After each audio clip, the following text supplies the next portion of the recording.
Welcome to the Soft Network podcast. If you're new here, like, comment, subscribe, hit the bell. It definitely helps the channel. Today's guest is a former SARC, Jeff Stevens. Jeff and I connected, I think, when Soft Network partnered with Marine Recon Foundation a couple of years ago. Maybe it's been only a year, but Jeff's been a tremendous help, a huge resource. Again, somebody that's got a lot of connections within the community. He's been in the community for a long time.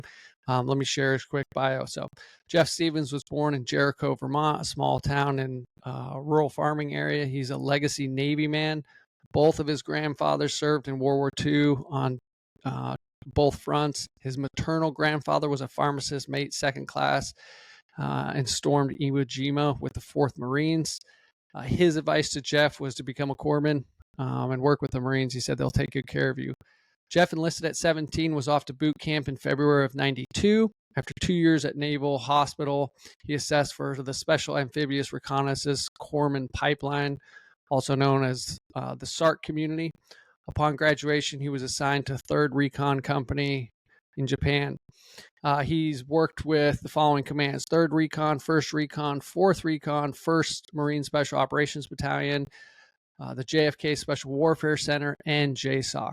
During Jeff's career, his desire to gain biblical knowledge grew beyond just the local church. He enrolled at Liberty University and completed a bachelor's degree in religion, a master's in theology, a certificate in executive Bible exposition, and he's also completed all of his studies for his PhD in biblical exposition, and he's wrapping up his dissertation currently. All of this was in preparation for pastoring a home church in Pinehurst, North Carolina, where he mentors godly men. Jeff retired at 24 after 24 years in 2016 after multiple deployments to Iraq, Afghanistan, and Africa.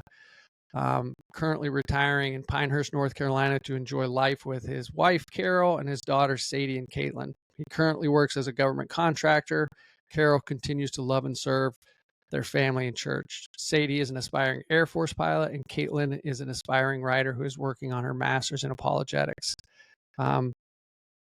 This conversation with Jeff was just an amazing journey. Some of the ups and downs that he experienced, his back injuries, how he found his faith, what he's doing with his faith. It's just a really inspiring conversation. Jeff's a man of deep faith. He cares for those that he serves with and the community, and that really comes through when you hear his message. He currently serves on the board of Marine Recon Foundation as the medical officer and is a tremendous help to some of our clinicians as well as our network, serving those in the Marine Recon Foundation community, SARCs, as well as guys that end up coming out of that community and going into the MARSOC community. He's just that whole organization, including PEP and the board, is just they do a lot. They do a lot. And so without further ado, episode 5, Jeff Stevens.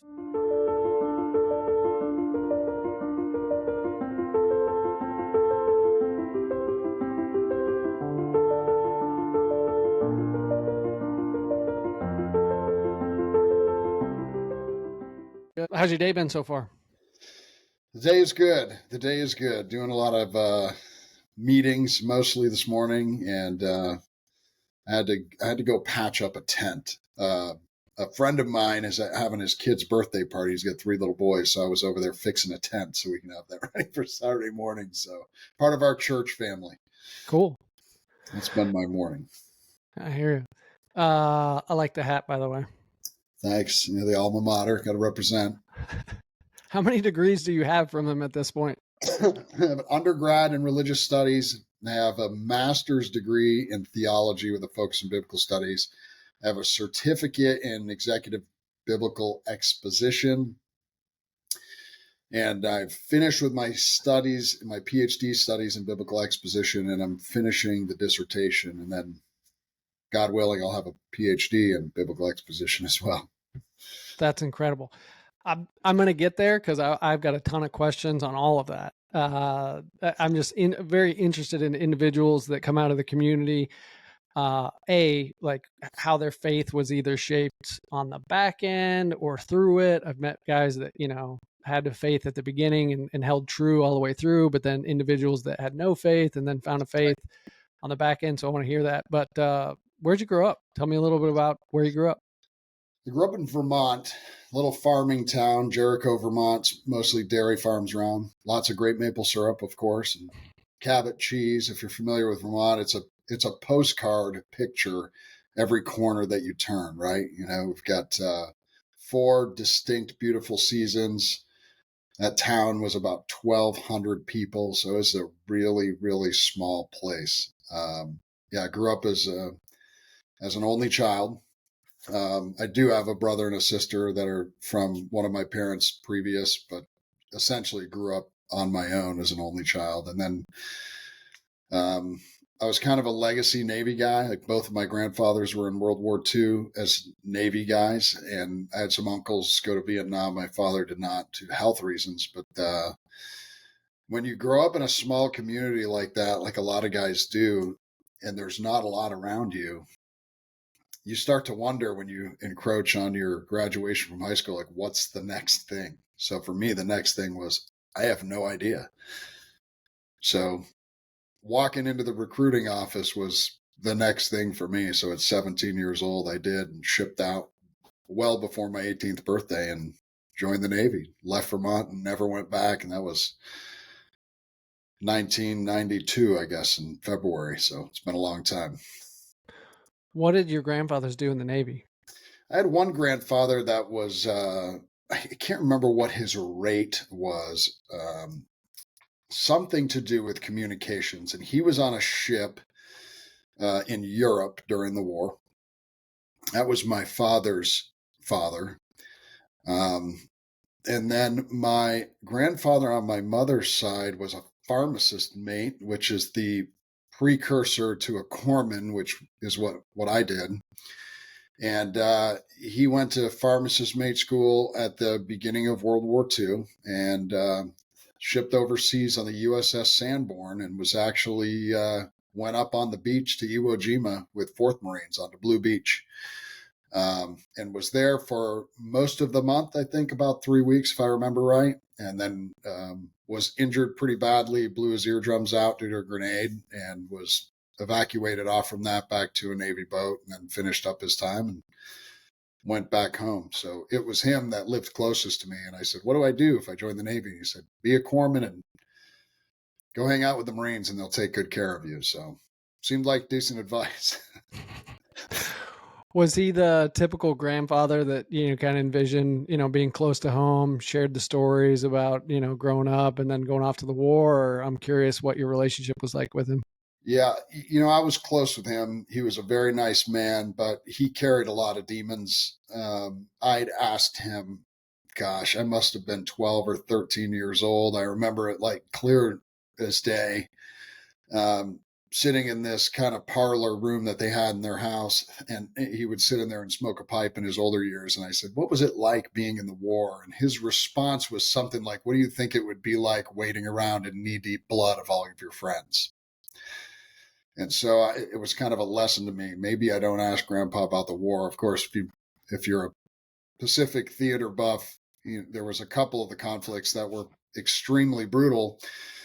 And Iwo Jima was one of those. I mean, you think like 5,000, almost 5,000 Marines killed over the course of the month and like 26,000 Japanese. I mean, if you laid the dead out on the island, there wouldn't be a piece of sand visible. So the carnage was unreal, but not all the stories were bad. He did tell me about things like the first raising of the flag on Suribachi, where he said it was like the fighting stopped and all the Marines, sailors that were there just cheered. It was a little moment of victory, but he didn't talk about it much. And now that I look back on him and hear the stories of how he dealt with life, I could tell that he carried a lot of weight throughout his life from that combat. And of course, the business that you're in, there was none of that after World War II. These guys, both of them, came back from intense fighting and worked in factories. Nobody asked, hey, how you doing? Or, You having any problems? Shell shock was kind of the catchphrase, Mm-hmm. but there were no counselors. There was no, sensitivity towards these guys, the greatest generation, we call them. And we kind of left them hanging after the war, Yeah. Yeah, that's actually semi-similar to my experience with both my grandfathers were in World War II as well. My paternal grandfather was he actually got into the Navy too young because he broke a chair. The story goes he broke a chair over a teacher's back, ran home. The police were coming to get him, and he asked his dad, like, "What do I do?" And he's like, "Well, do you want to go to jail or do you want to sign up?" And so I gotta get up. Actually, I've been thinking about the backdrop here. My parents just cleaned out my grandmother's things, paternal grandmother, or my dad's grandmom, his mom, and they've got a picture of him graduating from Great Lakes boot camp at 17 in 44, Wow. I believe, 43. And it's a blast from the past looking at that thing. I mean, it's crazy. I got to see it a couple of years ago when I went back, and I was like, I got to get a copy of this. But yeah, similar.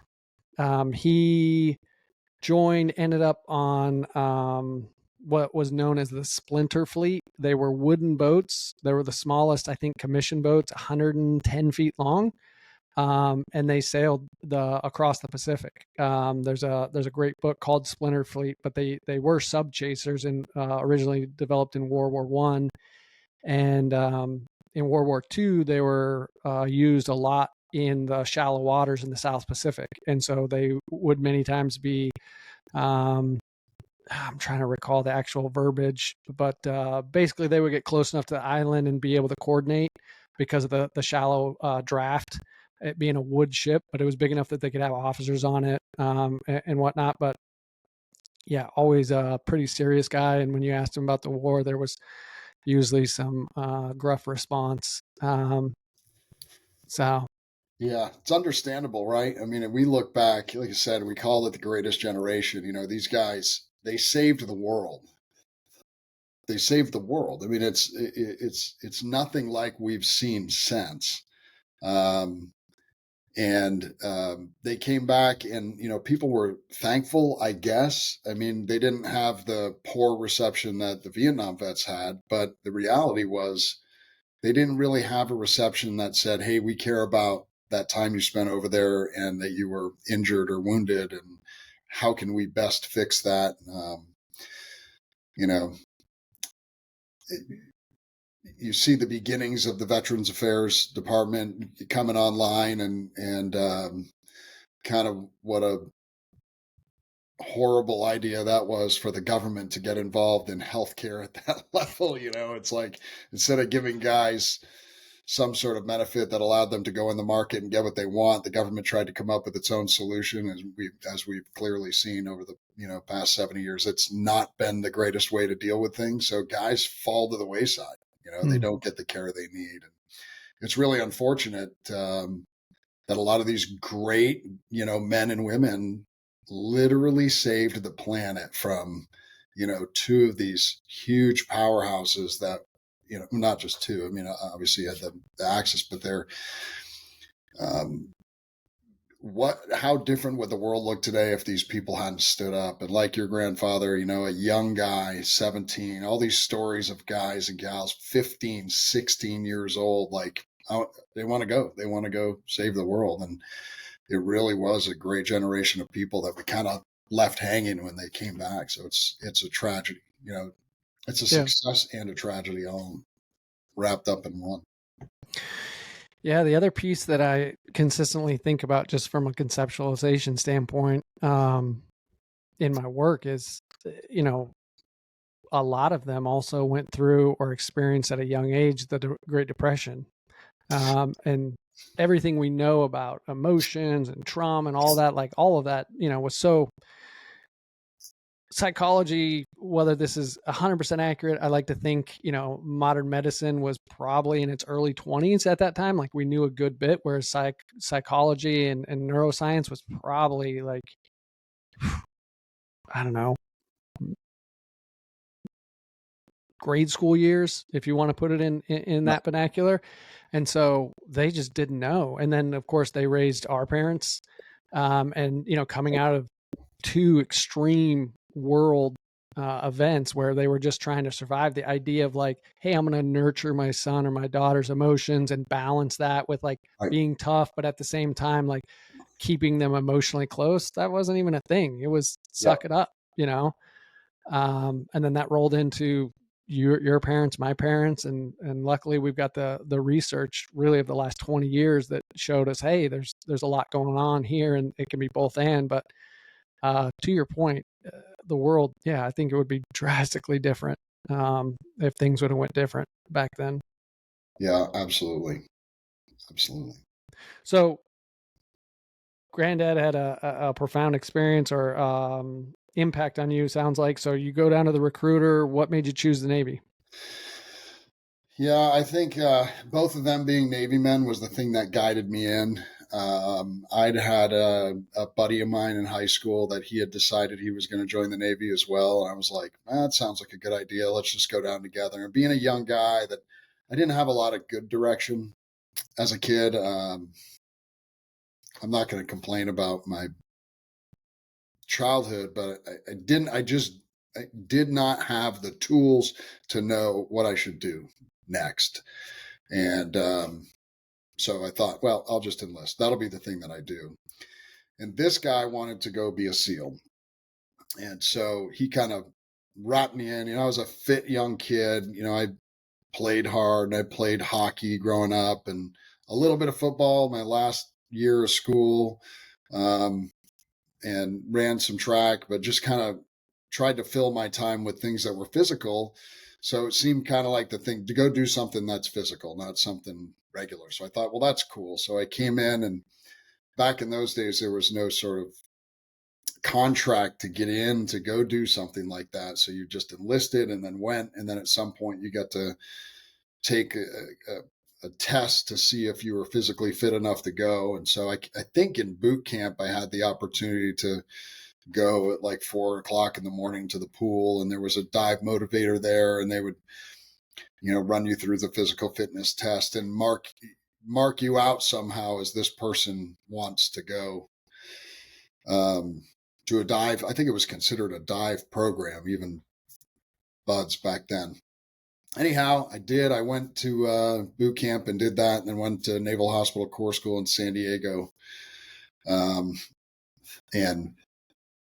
after Naval Hospital boot camp, went to buds and then just didn't make it. So I ended up not going. I ended up going back to the hospital.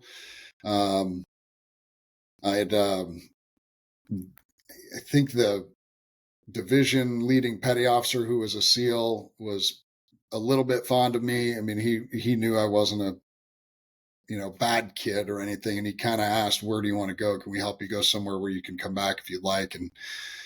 And so they sent me to the hospital saying, you'll be close and you'll be able to PT and you won't be stuck on a boat. So that was kind of a gift.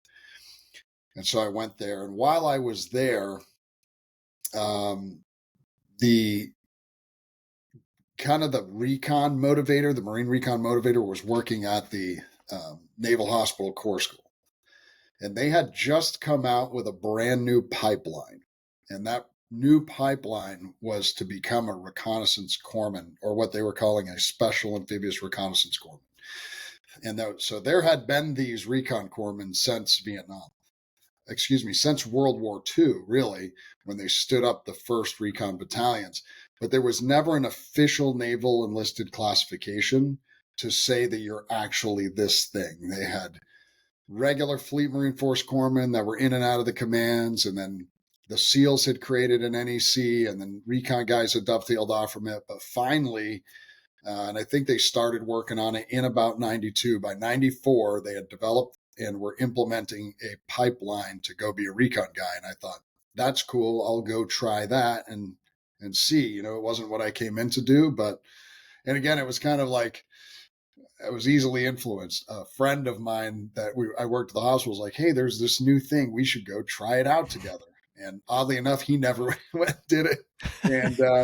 and I did. And so what it consisted of at the time was field medical service school, which is like a couple months introduction to the Marine Corps, how to wear a uniform, how to march, how to shoot your gun and take it apart and clean it and that kind of stuff.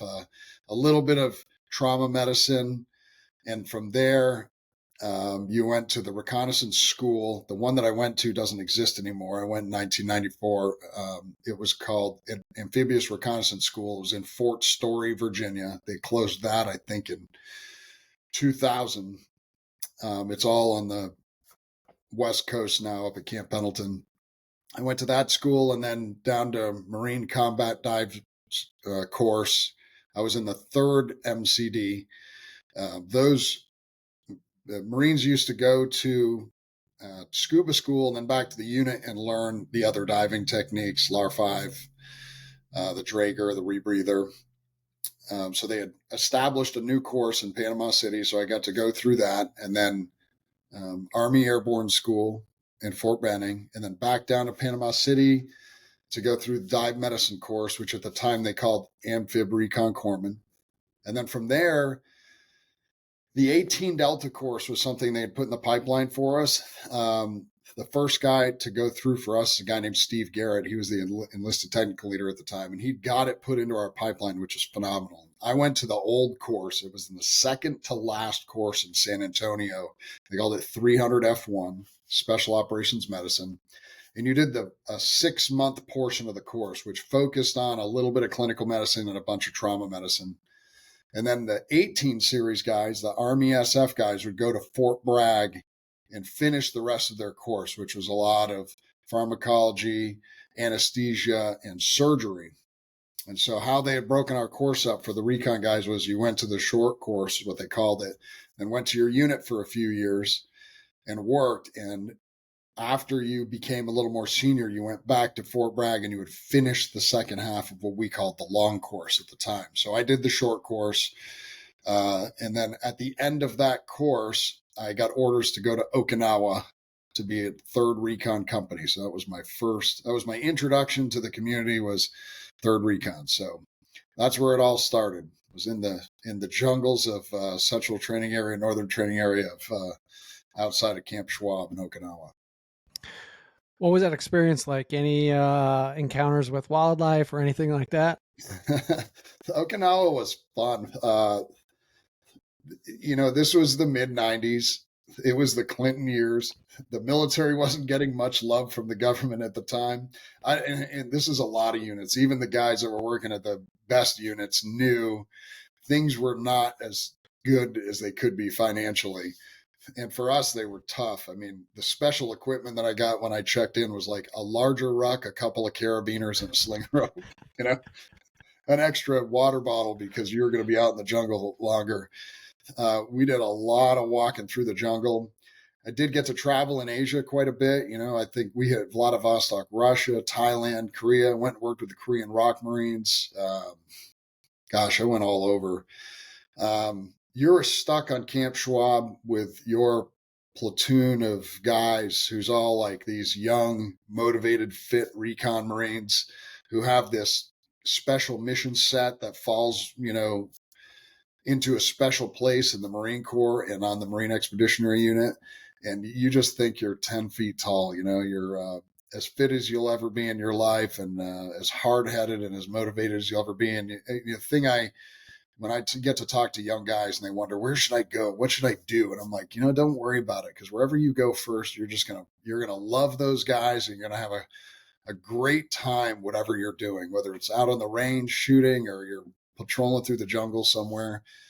But we did spend a lot of time in the jungle. We didn't see a lot of wildlife out there. There's some big spiders out there in the jungles out there, though. I mean, some real big ones. Walking at night, we didn't have a bunch of NVGs back then. The NVG technology wasn't good. So you would find spider webs in the middle of the night by walking through them. They were just it's like somebody wrapping cellophane around your face while you're sleeping.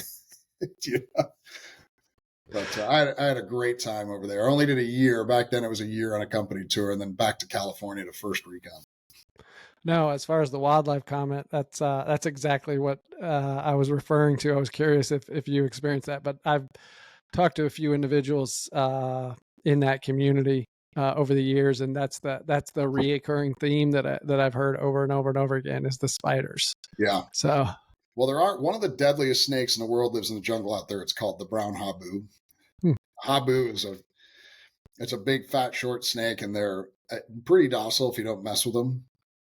But every once in a while, somebody will flop a rucksack down on one and get bit. But I remember one day walking outside of one of the platoon spaces, and there's a bunch of Marines standing in a circle kicking at something. You always know that's trouble. Walk over to see what's going on. Of course, somebody found some baby habus, put them in their backpack, and then brought them back. And they're outside kicking these things around. I'm like, what are you dummies doing? But it's funny now that I look back, but it didn't seem very funny at the time. Like, these things are deadly, right? Especially the babies. But yeah, the habus are pretty bad. I never saw one out in the wild. The only ones I saw were there. They're 10 foot tall and bulletproof, remember? They're 10 foot tall and bulletproof. There's a decent amount of sharks off from that part of Okinawa, off Camp Schwab. There's a shipping channel out there. We swam and dove out there all the time. We used to do a lot of kind of big fins, and we did a couple of 10K fins off from the beach there. And I never saw any, but we have reports of guys getting bumped by sharks or seeing some pretty big sharks out there pretty regularly. That was an experience I didn't need to have, and I didn't have, so I'm very much okay with that. Yeah. So from Japan, where'd you go next? From Japan to Camp Pendleton, the first recon. Yep. Okay. And then deployed out of there, kind of doing the same thing, doing the Marine Reconnaissance mission. Those guys in Okinawa work the jungle. In California, we work a lot of stuff in the desert, did some stuff in the mountains. Here, in California, this El Centro area, we spent a lot of time there. Went out to Albuquerque. It's actually where I met my wife. We were in Albuquerque working with the Department of Energy. They've got quite a training area down there for shooting and patrolling, 360-degree range that you can shoot and move on. And then deployed back to kind of the same area, the Asia area of operations, and then the Middle East. We ended up going into the Gulf. That would have been 97, 98, 99, 98, 99, and ended up in Kuwait, patrolling northern Kuwait, and then coming back. Now, are you still in, and I'd love for you to flesh this out and differentiate between like where recon lands in the special operations world, but are you in just a normal recon unit? Are you in force recon? Where are you at? Yeah, so back then it was kind of weird. In the late 80s, early 90s, the reconnaissance units, which were battalions that belonged to the division, there wasn't a force recon unit that was separate. The first force reconnaissance company was stood up in 1957 after Korea. And it belonged to the Marine Expeditionary Force. That's why it's called Force Recon. It doesn't mean that they're more forceful or they use the force. It's a naming campaign that has directly to do with who they support. And so reconnaissance had been broken up into what they call regimental recon. They took the battalions and just sent these platoons out to all the Marine regiments. It was a horrible idea for a great asset for the division. Within a couple of years, the Marine Corps started to see it wasn't a great idea. They brought them back together as companies under headquarters battalion of each of the divisions. And that's where I was. I was in a company working for headquarters battalion in the Marine Division. So in Okinawa, there was 3rd Reconnaissance Company working for the division, and then there was 5th Force Recon Company working for the Marine Expeditionary Force. When I got to California, I was at 1st Recon Company working for the division, and then there was 1st Force Reconnaissance Company working for the Marine Expeditionary Force. So I was at Reconnaissance Company working for the division. When I was there, I was, about 99, I think they started standing up and then officially got the colors back to become a reconnaissance battalion again. So 4 full companies of 3 platoons of recon guys. So they started to rebuild that asset out, and that's how they exist today. And then a few years later, when they stood MARSOC up, the force reconnaissance companies kind of went away for a minute, but I was out at 1st Recon then. I was in Delta Company, and 1st Force Recon Company became 1st Marine Special Operations Battalion, so for MARSOC. And General Mattis came down one day, spoke to our company, and he said, "You guys are now the Force Company." And the Marine Corps screws this up about every 10 years, and we're not going to let them do it. So at that point, I was in what would be considered the Force Recon Company, although it doesn't make any sense to call it a Force Recon Company because anyway, it's kind of a strange naming campaign. Yeah. For the Marine Expeditionary Unit to become MUSOC, Special Operations Capable, required a certain checklist to be met.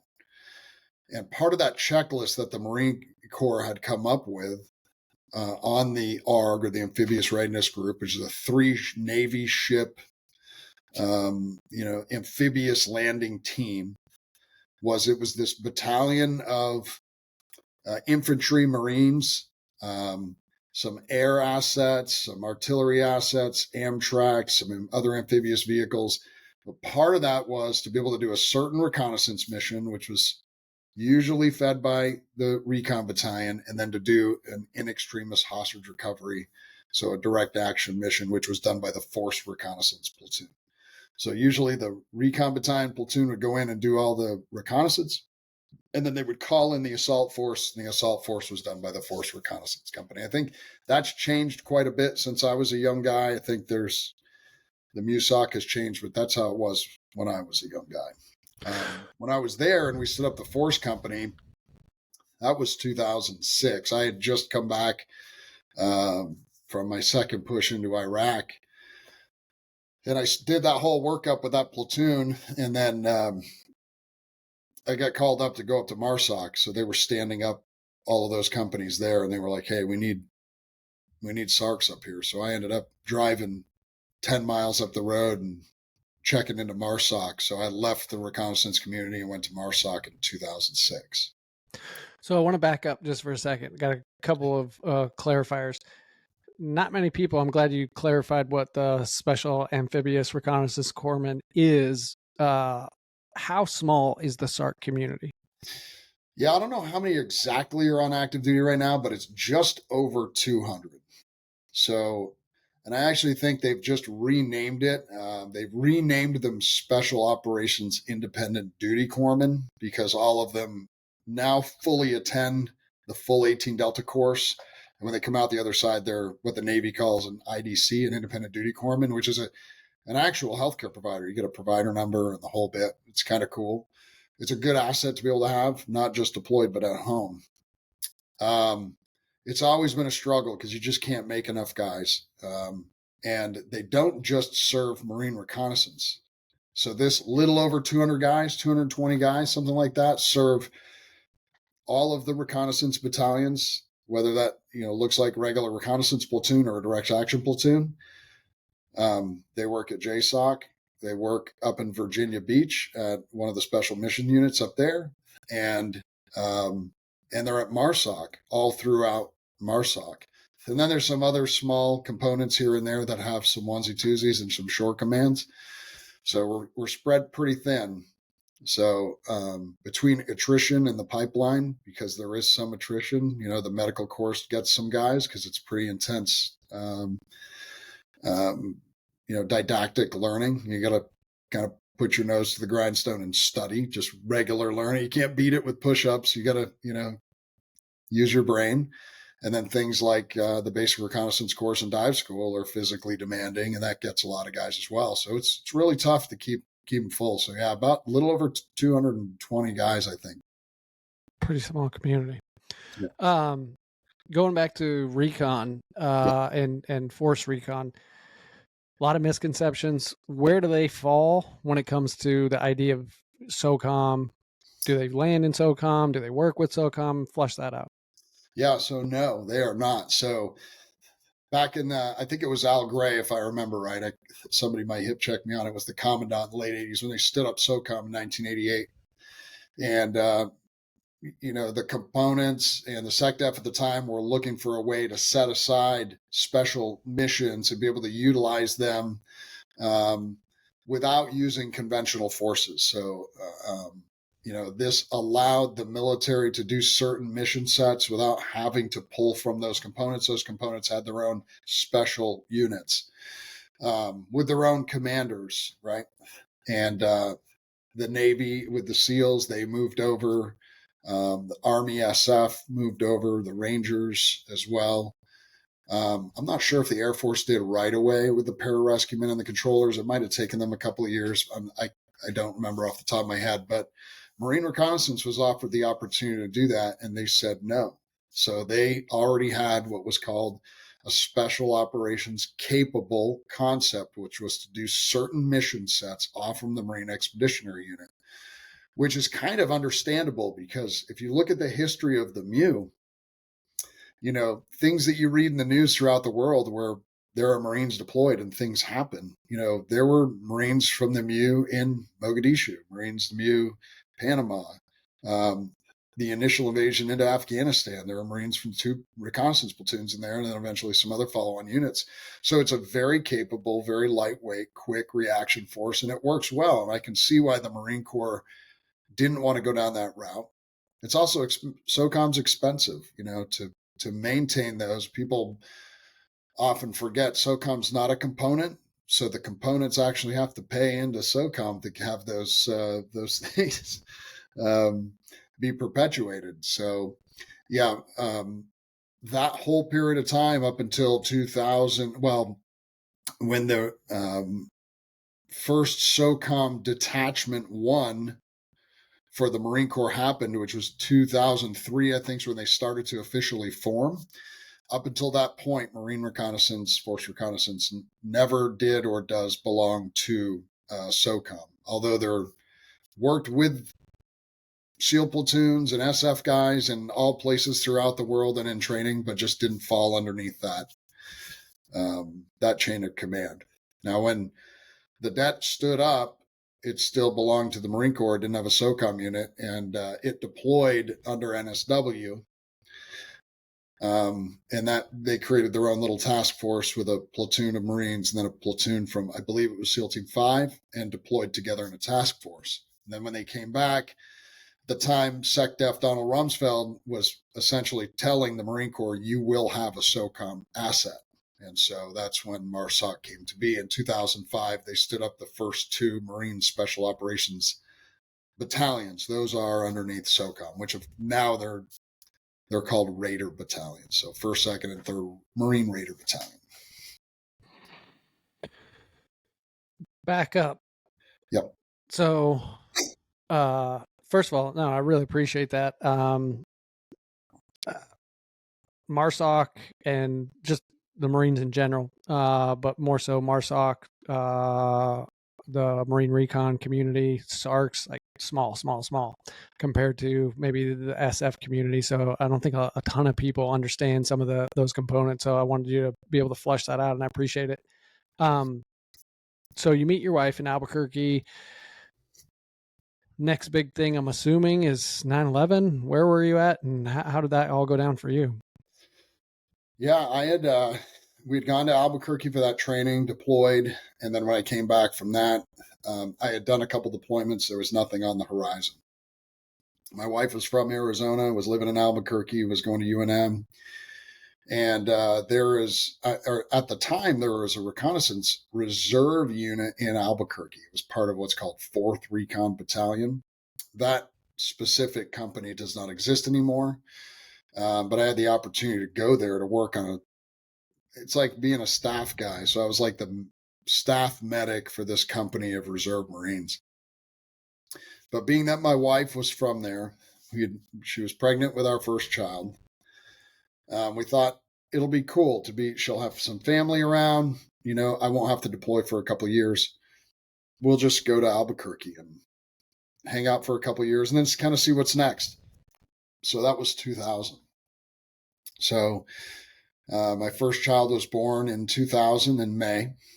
And then, of course, in 2001, the Twin Towers got hit. I remember it clear as day. I had taken the day off for something. I can't remember what it was, but we might have been out late doing something, but I remember having slept in, and which is really rare. Like, I'm that guy, like, just up early. I'd slept in and my phone rang, and it was our admin guy at the office. And he said, "Hey, are you watching the news?" And of course, this wasn't, the age of the internet that we have today. Your phone wasn't dinging. Somebody had to call you. And I said, "No." And he said, "Turn on the news and watch what's going on." Of course, the first plane had hit the towers. So 9/11 kicked off. I was still there in Albuquerque. We had our second child in 2002, and then we were getting spun up to do the invasion of Iraq. So I did not get involved in Afghanistan early. I did go later on, but we knew by the end of 2002 that unit was going to get attached back to 1st Recon Battalion, which was fine with me. I knew most of those guys, like a lot of guys I'd worked with. So in January of 2003, we flew out to California, attached, then flew over to Kuwait, prepared for the invasion of Iraq. Before the invasion in Iraq, any of your previous deployments like very kinetic, or was it pretty much vanilla? Yeah, very vanilla. There's always kind of the risk of something happening while you're on the MEU. The first one, it was really nothing at all. We trained with some foreign units, and it was fun. The second one was kind of interesting. There was some things that happened, but nothing real monumental. At one point, we were in the Red Sea. Eritrea and Ethiopia were kind of bombing each other, rocketing each other a little bit. And we thought we were going to have to do what's called a MEO, a Maritime Interdiction Operation. A NEO, a non-combatant evacuation operation, a NEO. And my platoon got called by the ARG commander to essentially do a swim into that beach and establish a beachhead for follow-on forces to extract civilians. And so this was like, wow, we're really going to get to do something here. Like there's a war going on between these countries, and we're going to, like, old school cami up and swim from like 5 kilometers out after a long drive in a rubber boat and establish comms and set up a beachhead, clear the beach, call in follow-on forces. And it fizzled out for some reason. There was a ceasefire and it never happened, but we were ready to do it. It was going to be fun, but we left the Red Sea, made our way over to the Persian Gulf.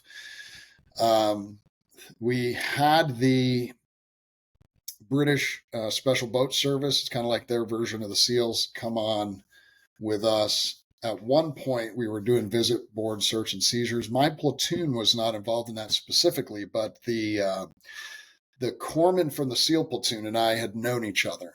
And he asked me if I would go out with those guys to be a medic and support.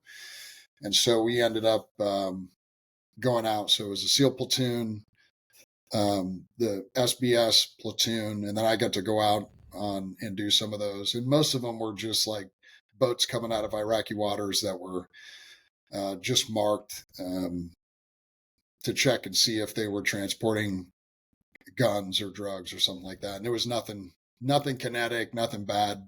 Do a boarding, send the boat on its way, kind of thing. Nothing really for a 6-month deployment. Probably one of the highlights of that deployment was actually being in Hong Kong and at New Year's Eve 1999, and it being one of the biggest parties I've ever seen in my life. And then probably about 2 weeks later, being in Cairns, Australia, and diving the Great Barrier Reef. So was that all things cool? That was like, had nothing to do with the military. It was just very cool to be in those places. Was that 99 to 2000 or 98 to 99? 98 to 99. So yes, the Prince song, "We're Gonna Party Like It's 1999" got played about 4 million times. I still can't get it out of my head. It's hilarious. Yeah, that was a great time. It was such a great party. It's good fun. Good to be young. So, invasion of Iraq. How did what was the temperament of the guys you were working with, and then as you guys roll into Iraq?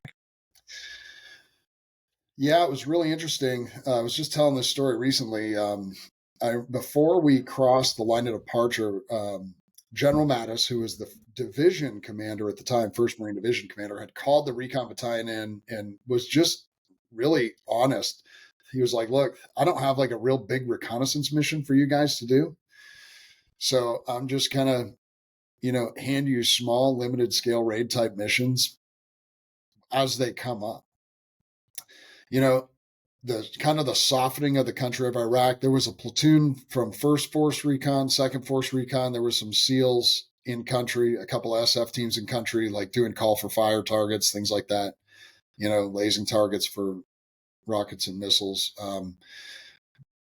There wasn't a lot for a reconnaissance type asset to do as far as like going and doing real reconnaissance in support of a war.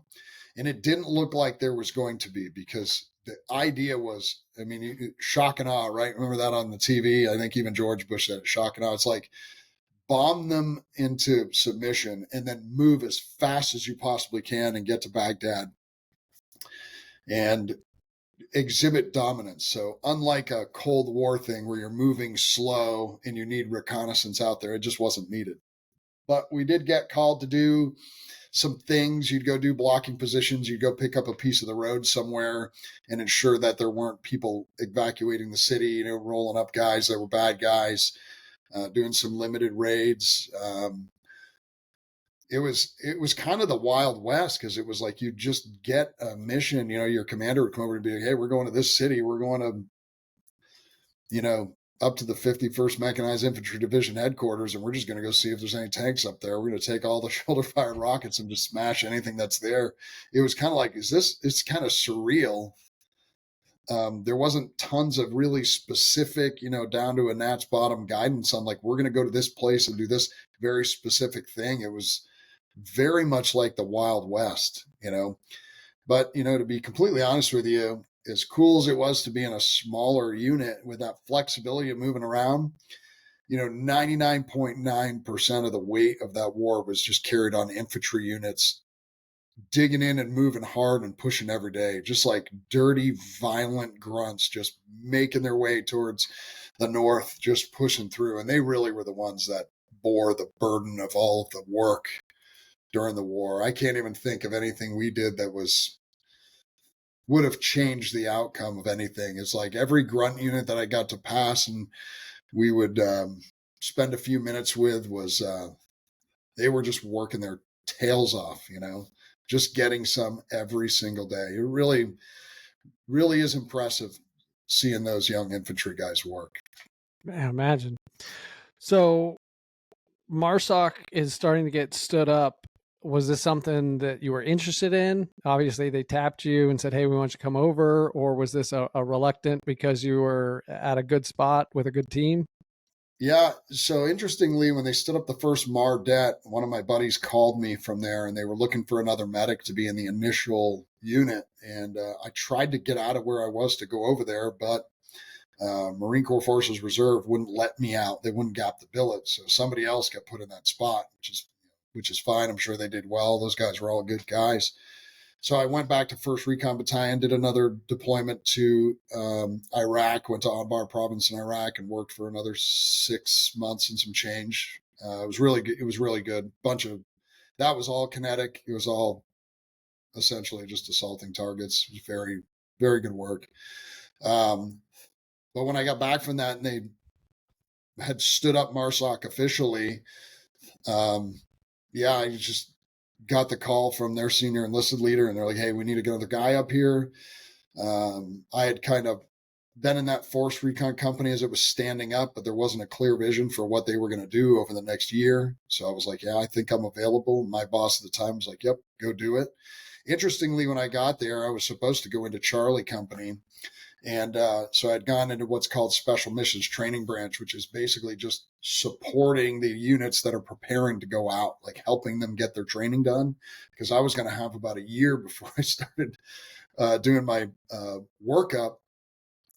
And I was up in Bridgeport supporting the unit doing their pre-deployment workup. And one of the medics was playing basketball one afternoon and broke his leg.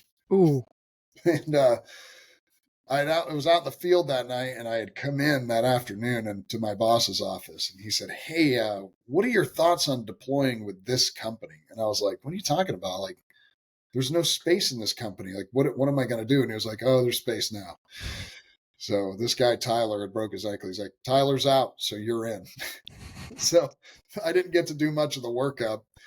Fortunately, I had done a bunch of the first force workup. So I'd done a shooting package and a patrolling package and a jump package. So I had done a bunch of stuff. So it was just a different group of guys, but a lot of the same mission sets, and jumped right in and had a great team, like great group of guys. We deployed to FOB Price in Afghanistan, and it was just, that was a great experience. My leadership was phenomenal. I had great people around me. It was a real kinetic group of guys. It was, for what it's worth, like a violent group of men. They were just very fit, very, very smart, very willing to go do their job. It was a lot of fun. It was a great experience.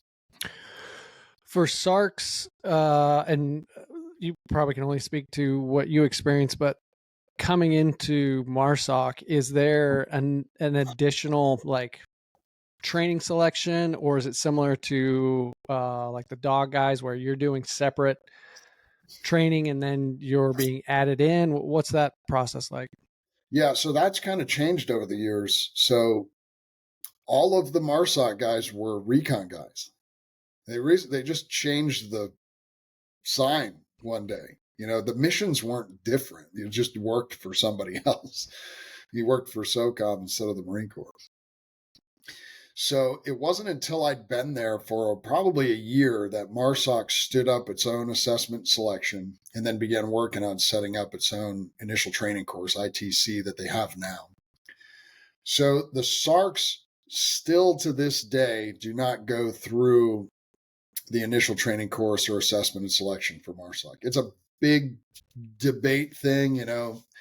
If you put this thing up as a video, they're going to in the comments up there, "Jeff, you're wrong. You're messing this up." It's like, let them come. The bottom line is, every time there's a new commander or somebody else in charge, they have a new idea about how it should be done.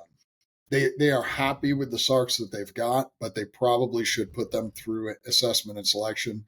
It just is going to make a ripple in the system for a little while, but they need to have those guys going through exactly the same training. So essentially what happens today is a guy gets trained up to be a recon guy and then goes to MARSOC. They stick him in a team. So are they capable? Yeah, absolutely. Are they great medics? Yes. Can they shoot a gun and talk on the radio? Yep, they can do all those things. But they miss some of the parts and pieces from the initial training course that the MARSOC guys get, because they do have some mission sets that are a little bit different than Marine Reconnaissance. Marine Reconnaissance is, they've got certain mission sets that they support the Marine Division or the MEF, and then SOCOM has a few different requirements. And so these corpsmen really should be getting something a little bit different, but there's been a lot of debate and a lot of hot heads and arguments in offices about how that's going to work. Overwhelmingly, though, the customer, if you will, the Marine Corps, is happy with our guys. We produce a really good product. I think even better than when I went through. I think guys come out smarter and fitter. They're much better medics. The reconnaissance course is better by far than it was when I went through. These guys come out just ready to go to a team. So I have never heard of a case where a guy where they get to MARSOC and their team is unhappy with their guy. Whatever little intricate things they missed or an IT, they're getting them there. So yeah, it's a little bit of a rub. So no extra training now. And to be honest, most of the time you do a pre-deployment workup. It could be between 6 months. It could be a year, depending on the demand. You could show up right before they leave and miss stuff. But when you have time to work up, you get to work on a lot of those skills anyway. So if you missed something, it's one thing I always liked about the Marine Corps. Like if I showed up somewhere and there was, I don't know, whatever it is, a weapon system that I wasn't familiar with, I'd just go to one of the guys and be like, "Hey man, teach me about this thing." And you'd always get somebody to be like, "Yeah, doc, jump on. I'll show you everything you need to know. You never needed to worry about going into harm's way, not knowing your equipment or the language you need to speak, whatever that thing is. They're going to give it to you. They're going to make sure you're ready. So, quickest time frame. Somebody comes in, they get their MOS, and I'm just talking General Marine Corps, right? They come in, they get their MOS, they do 2 years, right? And then there's an opportunity, right? The stars have to align, all of that, but then they have an opportunity to screen for MARSOC. Is that accurate? For the Marines? Correct. So, yeah, I don't know if the Marine Corps is doing a direct accession right now or not. I know that goes on and off, but my understanding is right now is that you can request to go to MARSOC right from the get-go. Okay. Could be wrong, but my understanding was you could do that. But they do get a lot of what's called like fleet returnees. So a guy will be like in the infantry, do a couple of years and say, hey, I want, they'll be downrange and they'll work with these guys. So when they're like, I want to be one of those guys. So they allow them to go through what's called assessment and selection. And then they go through some physical training and stuff. They sit on a board and they decide whether or not they want them. Okay, so both and. Yeah. But as far as SARCs, and I'm just trying to compare and contrast the timelines. If you come in to the Navy and you end up choosing the SARC route, until you're, being sent to, let's say, as fast as possible, but you get into a MARSOC team, what's that time frame from start to finish? Yeah, depending on if your pipeline goes smoothly, let's just say you went from course to course and didn't miss a beat, probably from boot camp until the day you get your naval enlisted classification is somewhere around 2.5 years. Okay. So, I mean, and that's as quick as possible. Yeah, that's boot camp, go to Naval Hospital Corpsman School, into the pipeline. That pipeline is about 2 years, give or take a couple of months, depending on how the classes start and end dates work out, whether one's over Christmas or not, that kind of stuff. So yeah, about 2.5 years for a guy, to get to the point where he's going to be dropped into a team and then start a workup, and from that workup end up deploying. Yep. Okay, that's a good bit of time. So you're at MARSOC. Where's the career go from there?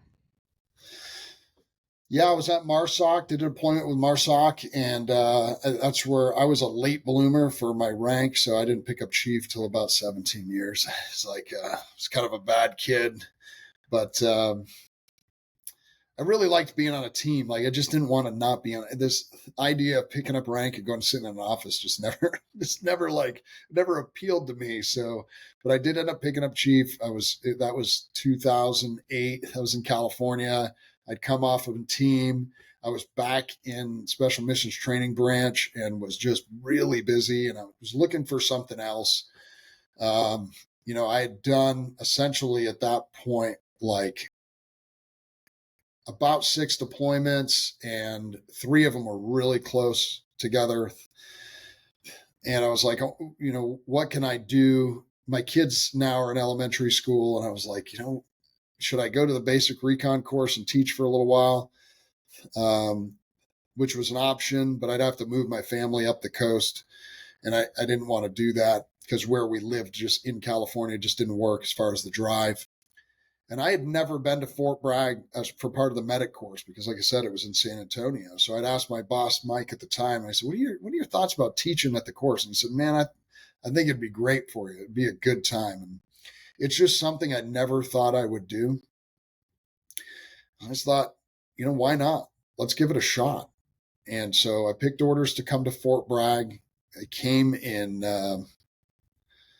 August of 2009. I just had back surgery in June, which part of the reason I was looking for a break, just to back up a little bit, was I had hurt my back pretty bad a couple of years prior and just couldn't get over it. Like, it was just killing me. And I was, this will lead into another part of the story eventually, but I was essentially like a prescription drug addict for a couple of years because I was just trying so hard to stay in the fight and not getting what I needed, and eventually got surgery in the spring of June of 2009. And then August 2009, moved here to Fort Bragg. Of course, it's an Army command. There's a Navy command here, but it's John F. Kennedy Special Warfare Center and School. It's primarily the 18 Delta course. And there's some other people that go to it. SARCs go, obviously, Rangers, 160th, Special Operations Aviation Regiment, Civil Affairs guys. But I taught there for a few years, about 2.5. And then about the 2.5 year mark, a friend of mine that was a Delta Force medic was moving over to JSOC to be the Joint Medical Augmentation Unit Sergeant Major. And he'd asked me, what are you going to do next? And I was getting pretty old at the time. I was like 19 years. And I was like, well, I can retire. I can go back to MARSOC. I was like, I don't know. I kind of like it here at Fort Bragg, but there's nothing for me. And he said, why don't you come over to JSOC and try out, and we'll see if we can take you over at the mound. So I did. And I did my last 4 years at JSOC. Nice. Stayed here, stayed at Fort Bragg. All roads lead to Fort Bragg is what they say. So going back to what you were kind of alluding to, the prescription medication. Yeah, that was quite a ride. 2003, when we went to Iraq, I don't remember anything specific. I don't know if I jumped off a truck or if I landed on something, but my back would just killing me. And I was like fit, like I was a runner, swimmer, lifter. Like I didn't have a problem doing anything, and so you figure this is 2003. I'm 29. Like there's no way a 29-year-old that's like the fittest in their life has got like chronic back issues. So I'm like, what is the deal? So we get back from Iraq and I am limping around. I mean, I can't even pick up my kids. I am just I've got paresthesias in my legs. It's killing me. I go to the Air Force Base. Kirtland Air Force Base was the closest thing to us. And they don't really have like a real MTF. They've got like a clinic that's connected to a VA. So they've got like a family practice guy. He's like a major. And he looked at me and, he did a simple exam and it was not a good, I mean, I could have done a better physical exam on somebody at the time. And he was like, I think your hamstrings are tight. Like, work on your hamstrings. Solid assessment. Yeah. And I'm like, I think it's more than that, but I'll work, whatever. He went to med school. He's got to know something. I'll work on my hamstrings. So I was already a pretty mobile guy, and I did good prehab and rehab and stuff, but it just wasn't getting better. Went to a chiropractor did x-rays before adjusting me. And he was like, dude, I'm not touching you. Your back's a mess. So I ended up just kind of limping it along and back out in California. I do another platoon. I'm in and out of the doctor's office.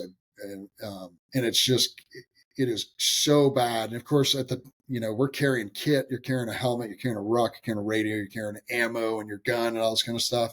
It's just progressively getting worse. It's getting worse to the point where at some point after that deployment with MARSOC, I found myself in the movies with my kids on Naval Air Station North Island one afternoon. And I was like, I couldn't not urinate myself. Like I just couldn't feel it. I had full, cataquinal syndrome. I couldn't feel my toes. It was so bad. I had taken my kids, military healthcare was not working at all. I was in and out of neurology, and the neurologist that I saw at Naval Hospital San Diego with my wife in the room would rather compliment me on the muscularity of my calves than actually help me. Yeah, it was that weird. Then actually help me get better. I was just lost. And I was, at the time, any battalion surgeon that I have was just feeding me Percocet, which I think the military is getting better about that now. But at the time, it was just kind of like, oh, you're in pain, we'll write you a script for Percocet.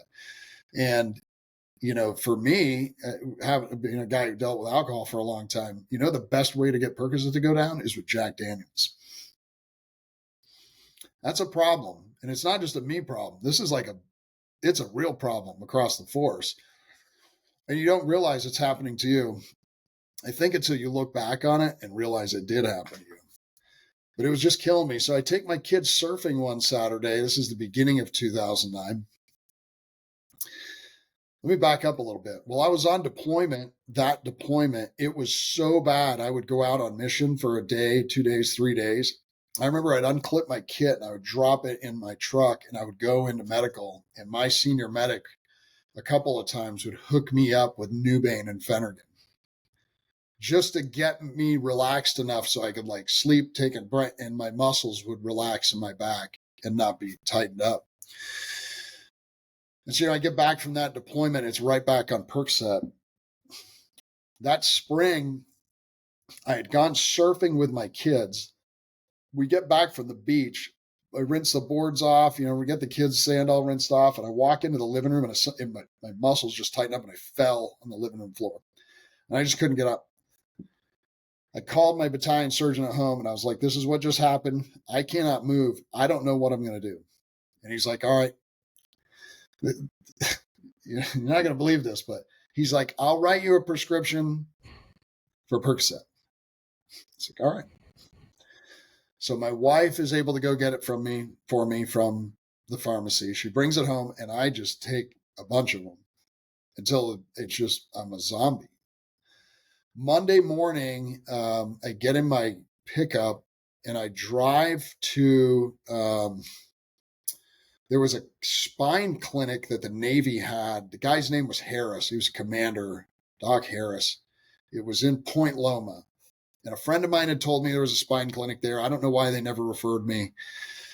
But on this Monday morning, I drove there. I parked my car. I couldn't walk. I was on all fours with, shorts, crawling across the parking lot, crawled through the front door, pulled myself up to the front desk.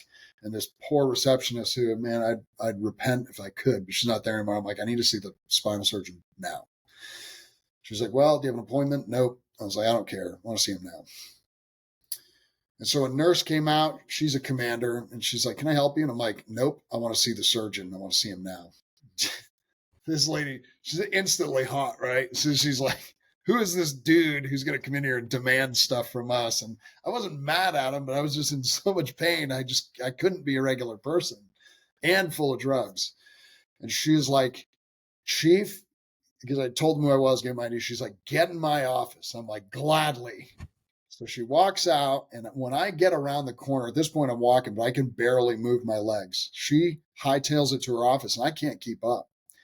I'm like holding onto the wall. She sticks her head back out and she's like, are you really in that much pain that you can't walk down the hall? And I was like, I can't.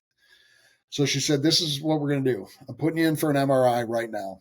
I want you to come back tomorrow morning. The doctor's not here. I said, done. I'll be here tomorrow morning. So the MRI that afternoon, somehow made my way to the hospital to get an emergency MRI, somehow made it back down. I think my wife drove me the next day. I walked into Doc Harris's office and sat down. And he had the MRI pulled up in his computer and he looked at me and he was like, how long have you been dealing with this? You should have had surgery on this years ago. So my L5, L4, L5, L5, S1 completely collapsed. And essentially the discs were just pushing out through the foramen on all levels and squishing my spinal cord, obviously. And that's why I had conocoidal syndrome. And he was like, dude, what are you doing? Like, why are you here now? And I'm like, Doc, I've been going to the doctor for 6 years. You tell me. So this was a Tuesday. He said, what do you have going on Thursday? And I was like, tell me. And he was like, well, you're going to be at the hospital like 5 o'clock in the morning because we're prepping you for surgery. So I went in and got surgery on Thursday. Within 2 days, I was back on my feet. During one of the follow-ups, he was like, dude, here's the deal. You can't ruck or run or free fall anymore. It's over. And I was like, well, you're going to have to find something else for me to do that because that's all I know. It was 17 years old. I came in like, it's not as easy for somebody who went to college and got some sort of, certification. This is all I know how to do. I can't just stop. So he was like, well, you're going to need to get on a good program and heal yourself because you've got a ways to go. So that was part of my decision-making to go to Fort Bragg. But yeah, that was a drag. It was a real drag. It made me really loathsome towards military medicine because I got to see really from the inside just how people are awful and don't really care. Not everybody. There's some great healthcare providers out there. I know some wonderful people, but there really are. And you can get stuck in a rut. And it now makes me realize where I've got buddies who've had issues over the years and guys who end up killing themselves because they never got any care, or guys who end up really bad alcoholics or ruining their families or drug addicts. Or, I mean, you name the litany of issues. And I know you've talked to a lot of these guys over the years. Like, depending on who your first contact is and then who follows up with you can say a lot about the outcome of a person. So I got really lucky that I happened to have a bad weekend and go into Harris's office, and he was willing to help. But boy, for the better part of 6 years, I was just struggling daily, just, to walk and trying to work. And I shouldn't have been working. It didn't make any sense. I could have been a detriment to somebody downrange, but I didn't know what else to do. Just you get up and go to work. Yeah. This is a concept. I was talking on another interview with somebody. Your guys' avoidance, right? The avoidance is this perfect double-edged sword. Avoid this, perform, avoid that, perform. But over the long haul, if we have this, like, yes, you can go to lots of different places and things in your career, but ultimately there's certain pieces along the way that if we're just avoiding, we're just stacking up physiological, psychological, relational issues that at some point there's a tipping point. Yeah, absolutely. And it's really sad. I'm a success story. I think I had a bad spot in my life. It is what it is. Everybody has those in some way, shape, or form. So I'm not complaining about it. But for some of the guys in the business I'm in, like I said, it's, you could get in a real rut. And if you add on to that some of the other things that we're kind of now throwing in, what Chris Frey would call the operator syndrome basket, add on to your alcohol, your prescription drugs, and an injury, add on a TBI, add on some PTSD, add on just not having the coping skills to deal with any of that kind of stuff. Right. Or one that's really important to me, add on having no hope because you don't have any faith. You put a guy in a really bad spot, where he can be in a corner and really be legitimately hopeless. Absolutely. I want to put a pin in that because I'm going to come right back to it. But you mentioned that the SARCs now, or at least the long course, or what was known as the long course, they're starting the NPI, so National Provider Identification Number. So are they now able to, when they get out, are some of those certifications that they're getting in medicine applicable to the civilian world?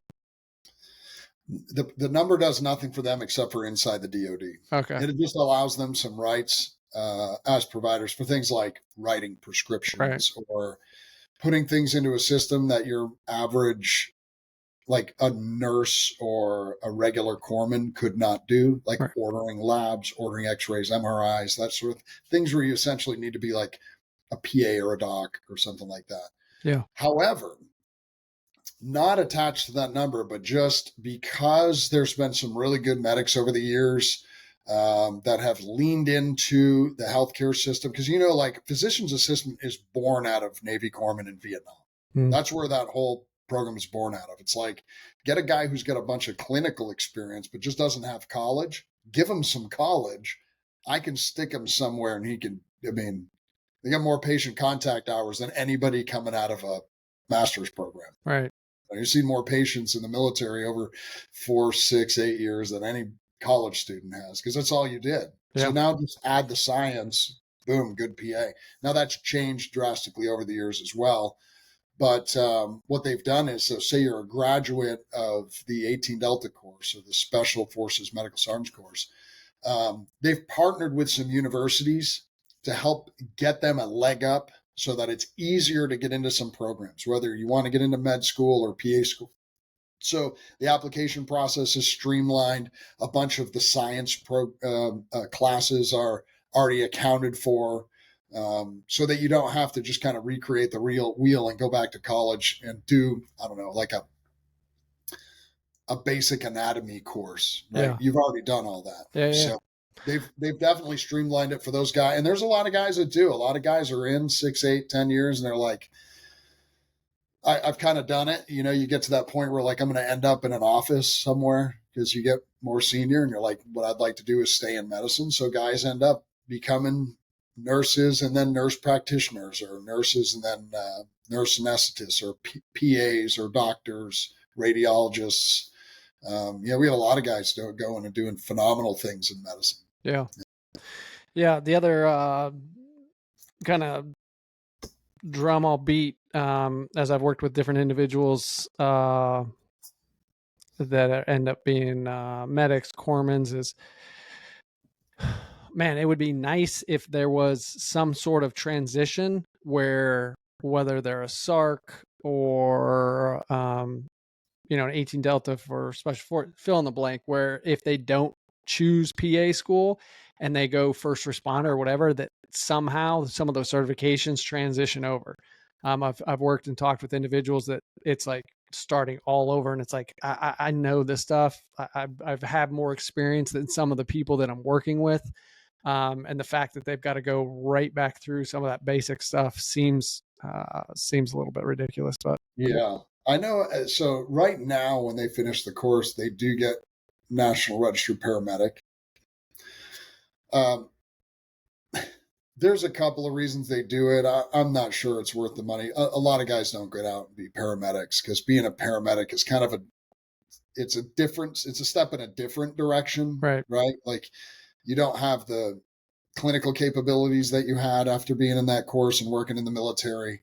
But some guys do. Some guys will use it. And if they end up contracting, it's one of the things that work, because an advanced tactical practitioner, which is what our guys are, when they go through SOCOM, it's not recognized really in the civilian world much, but a paramedic is. So say you're going to go contract for some company working downrange, whether that be, doing something sneaky or doing something medically for somebody sneaky or whatever that, or doing executive protection, having that paramedic is essential because it's what's kind of widely recognized. Yeah. So you mentioned the lack of hope, right? You were talking about operator syndrome and all the different things that can pile up and create a level of hopelessness for individuals. So for you, obviously your faith is a big piece of your journey. Where did that come in, and how did all that materialize? Yeah, that's the key question, Chris. Really at one point in my life, I got to see what true hopelessness was. And grew up Catholic, went to church because that's what you do as a Catholic, went to Catholic high school. I didn't even know who Christ was. It just wasn't a part of my Catholic faith. I don't think even in school there was any sort of expression of this is why we believe what we believe or why we're doing what we do. It was, I was very distant. So joined the Navy at 17 and went on my way. And I was a hellion, to be honest with you. I drank and chased girls and did everything that, worldly young men do. I met my wife, 97. My wife was a non-practicing Mormon. And we married, and it was like the recipe for disaster. I mean, and I don't want to make this an education in religion, but there's a vast difference between Orthodox Christianity and Mormons, and even again, Catholicism and Mormonism. There's just and people don't even really realize it. There is a big difference in who they are and what they believe. But I was inquisitive and I loved this lady. So I'm reading and trying to find out, like, what is a Mormon? And I would ask her these questions and she's like, that's not who we are. It's not what we believe. And I'm like, no, this is what this book says about you. So anyway, it would become very contentious. And so we would kind of set it aside. It's just something that we didn't do much of. We didn't practice any sort of religion. But at some point, we're in Albuquerque and we decide we're just going to go to church. it's what families do. On Sunday mornings, I have this kind of quip that I give to the guys in church. I'm like, you get up and you scream at your kids in the station wagon all the way until you get to church. You put a smile on, you shake hands with people, you nod your head, you sing music, you listen to a pastor, and then you get in the car and you scream at your kids to shut up in the car all the way to the buffet. And then you put a smile on and you go, and this is the American way. You eat the buffet, and then you get in the car and you scream at your kids all the way home until you get home. And then mom and dad put on football and the kids go outside and play. Like, that's an American Sunday for a churchgoer everywhere. And the reason it's funny, It's true. It's true.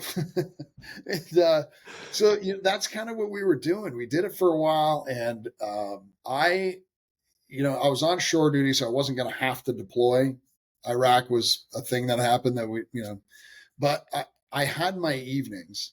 And as a young military couple, you don't make a ton of money. So I got a second job, and I was working at a bar. I was working at a bar back and bouncing and making cash. And I kept none of it. I gave it to my wife. We'd pay bills and feed kids, formula, diapers, all that kind of stuff. But I was at a bar. So, alcoholic at a bar is not the greatest place to be. So here I am, a prescription drug addict, working at a bar, free booze. Just not the greatest place to be. Getting up on Sunday morning and doing church. It was October of 2002. And by the way, I was hopeless. Like, I hated my wife. I hated my life. My job was not satisfactory because I wasn't deploying, and I was like, nothing's on the horizon. I just didn't know where I was going to go at this point. I didn't know what I was going to do. Considered getting out. Department of Energy had some jobs. I was just really hurting, really not knowing what tomorrow looked like. Felt like a failure.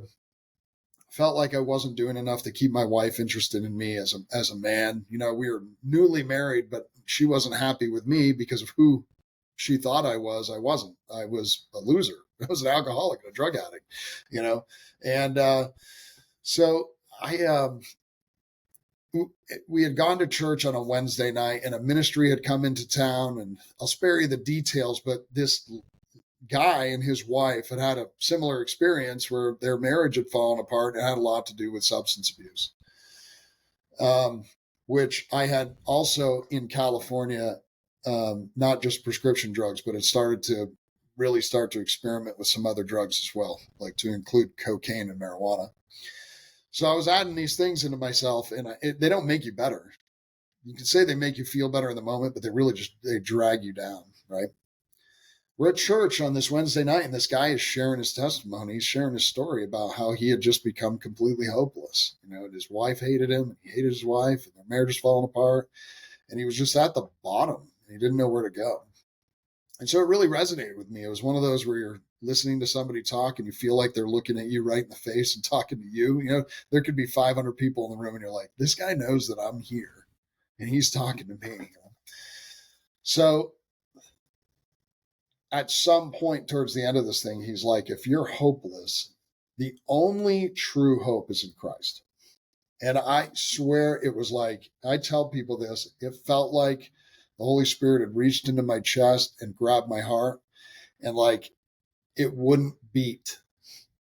It was this existential, physical, like demand on my heart where I could, I'm not a real weird spiritual guy and I don't hear voices or anything, but you can almost get this sense where you're like, you need to submit to me.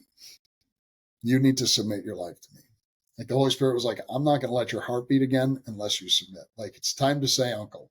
And it was funny because here's my wife, who's this Mormon girl who we'd had all this debate over, who's sitting next to me, who I didn't even know was having any sort of feelings about this at all. She was just sitting there listening to this couple, and it was just another Wednesday night thing, and it was cool.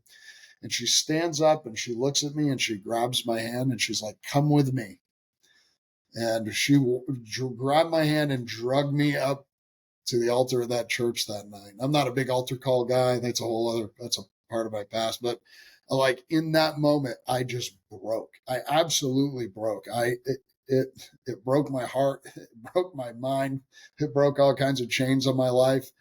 And it was just the start. Like, I didn't change right away. I didn't stop drinking that night. I didn't, stop doing drugs that night. Things did get eventually kind of worse in some ways. But that's the night where my heart really broke. That was October, like 21st, 22nd, 2002. I bought a Bible that night in the bookstore. January, when in Iraq, every moment that I got, I would just read. I just read and read and read, and it was pouring into me, and it really just created this strong desire in me to find out, like, where do I get this hope that you can't get here from your command? You can't get it from your wife, your kids, from drugs, from drinking, from smoking, from alcohol, from you can't get it from success. I'd made it through all these cool courses. I made it to cool units. That was fun, but you can't get it from that. Where does this hope come from? It was finally starting to dawn on me. And that was the beginning of quite a long ride of like my growth in my faith.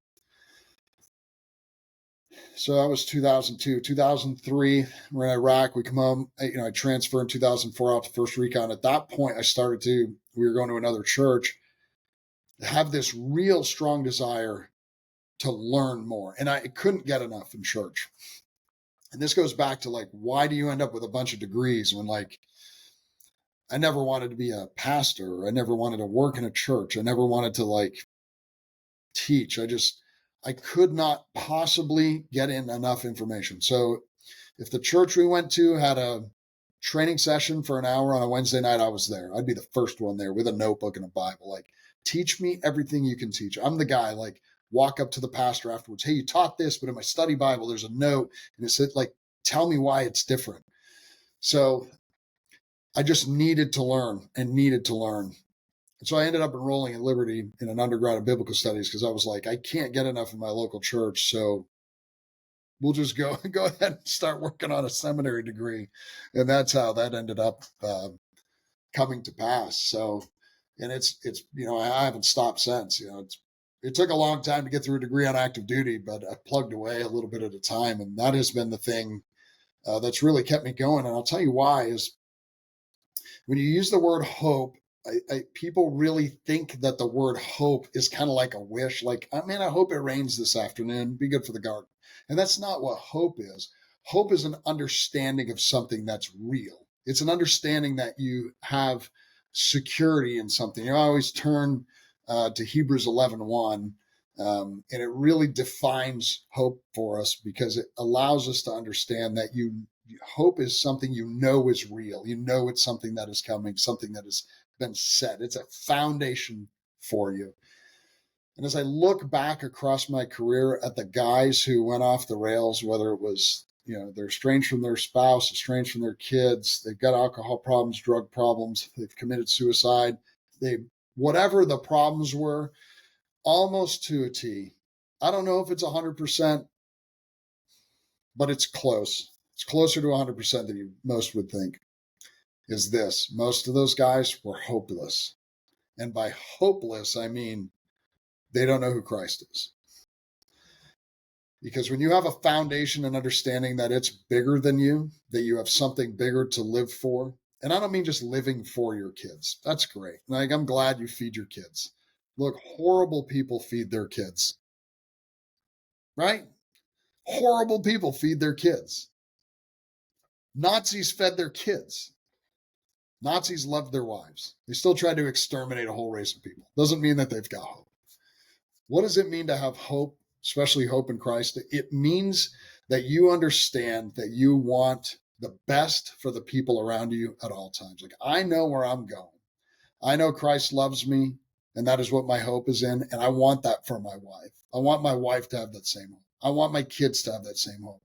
I want these guys who I deployed with that have 8 TBIs and a bunch of PTSD and have seen horrible things and they've got alcohol problems. They've already ruined their marriage. I want them to have hope because I don't want them to take their own life today. I want them to know that God built them in his image for doing good works here and to do bigger things for the kingdom. That hope is an amazing, amazing thing. And I just, to be honest with you, I can't scream it loud enough. No. I think this is one of the components. So as a counselor educator, we're constantly hammering on. We're assessing always the biological of the individual, psychological, obviously, the social. But then a lot of programs don't do this, but ethically, I would argue that they're being unethical in it. But the spiritual. And a lot of programs that I'm talking about, counselor education, psychologists, etc. It's that fourth domain that I would argue that there's a huge piece of that, or at least a chunk of that, a percentage of that, that on a national scale, when it comes to suicide and specifically in veterans and in the soft community, that there's not enough conversation about that. Yep. Because I would argue, regardless, and I work with clients that are Christian, Mormon, Catholic, atheist, agnostic. They came Yep. in, Catholic, and now they're completely agnostic because of what they experienced through the war. Yep. But so much of what is rooted in that individual is tied to what they believe about the world. What do they believe Yep. about death, life, suffering? And because you guys see it, participate it, experience it at an extreme rate compared to the average population, first responders I would lump in there as well, given some of the Yeah. things that they continue to experience. If there's not a solid understanding, or I'll say sorting, of what you believe about yourself and the world, that career is going to really shake you up for a lot of reasons. Yeah, I agree. I would, to be honest with you, any profession, you can name it to it's anybody who adds any sort of stress to their life on top of just the normal everyday stress really will experience hopelessness. And you just look at, I think the world today, I mean, the suicide rates of men are insane in the world right now, right? I mean, it's an epidemic. But then for our community, my community specifically, not the reconnaissance or MARSOC community, but like the military community at large, when you start talking about operator syndrome, and I know there's some people that don't like the term operator syndrome. I happen to love it because I think it's a good bucket to put like all the things in. It's like we deal with all the things everybody else in the world deals with, but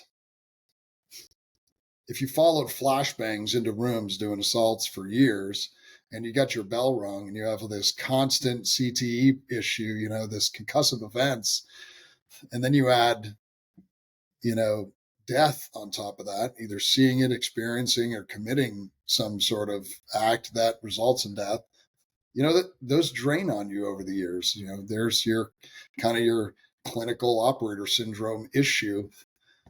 That hope, not holding that bucket up, it just comes crashing down. It really does. It's an essential part of it. And I, you're a clinician, but I think you have a different kind of angle because you're a believer. There's a lot of clinicians who don't ascribe to it at all. And I've had this conversation with many, and they're like, yeah, faith is the thing. And I'm like, nope, absolutely not. Faith is not the answer. Faith in Christ is the answer. You can name me a laundry list of things that you can put hope in. If they're not true, it doesn't work. That's the problem. It has to be the truth. The big epistemological question is, what is truth? If it's not true, it doesn't work. So the truth is Christ came and died on a cross for our sins. He saved us. That's what we have hope in, is that we're saved, that we are going someplace better, and so can our friends.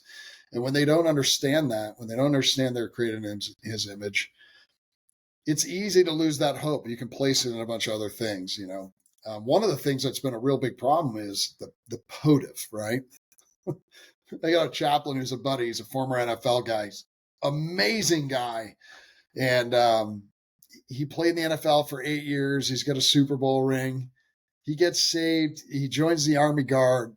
He's a chaplain, super sweet guy, monster of a man. And we've talked about POTF quite a bit because he's like, it's like the military does kind of to the faith portion of the POTF, where they're like, we're putting some money into some things. We'll send all the guys on a marriage retreat to a hotel and have the chaplain tell them, if you need anything, come to my office. He's like, it's garbage. It doesn't work. You got commands they're not taking the time or the money or aggregating the data to see where guys are at, where it's like, let's talk to guys, really talk to them about their faith in God, and then see how that changes people over the course of time. Follow up with them, look at the data, see if they're coming back, see if it's changing their marriages, see if it's changing their relationship with their kids, see if it changes the way they work. Because, work performance is an issue when you're having hopelessness problems, right? Guys get in trouble, especially with alcohol and drugs. That's an issue in the military. Guy gets a DUI, or a guy has a spousal abuse issue due to alcohol. All those things become part of the recipe as time goes on. And the POTFF is not really doing a very good job making sure that chaplains have the tools that they need, for guys to be well, to be full of hope. Yeah, I'd be curious. Another conversation for another day. A part of me would say, just from my side of it, I would argue some of that is the American Psychological Association. I think that, and I'm not a part of that because I'm not a psychologist, but I think they are slow in all of them, whether it's ACA, American Counseling Association, Marriage and Family. They are all slow to address that fourth domain. Only religious institutions, graduate programs that have a religious component, it could be Notre Dame, that's Catholic, fill in the blank, any of them, BYU, they'll actually lean into that biopsychosocial spiritual, and it's a part of who we are. I think everybody would agree at very basic, even if they're agnostic or whatever, especially from an academic standpoint, there is a spiritual component of the human being.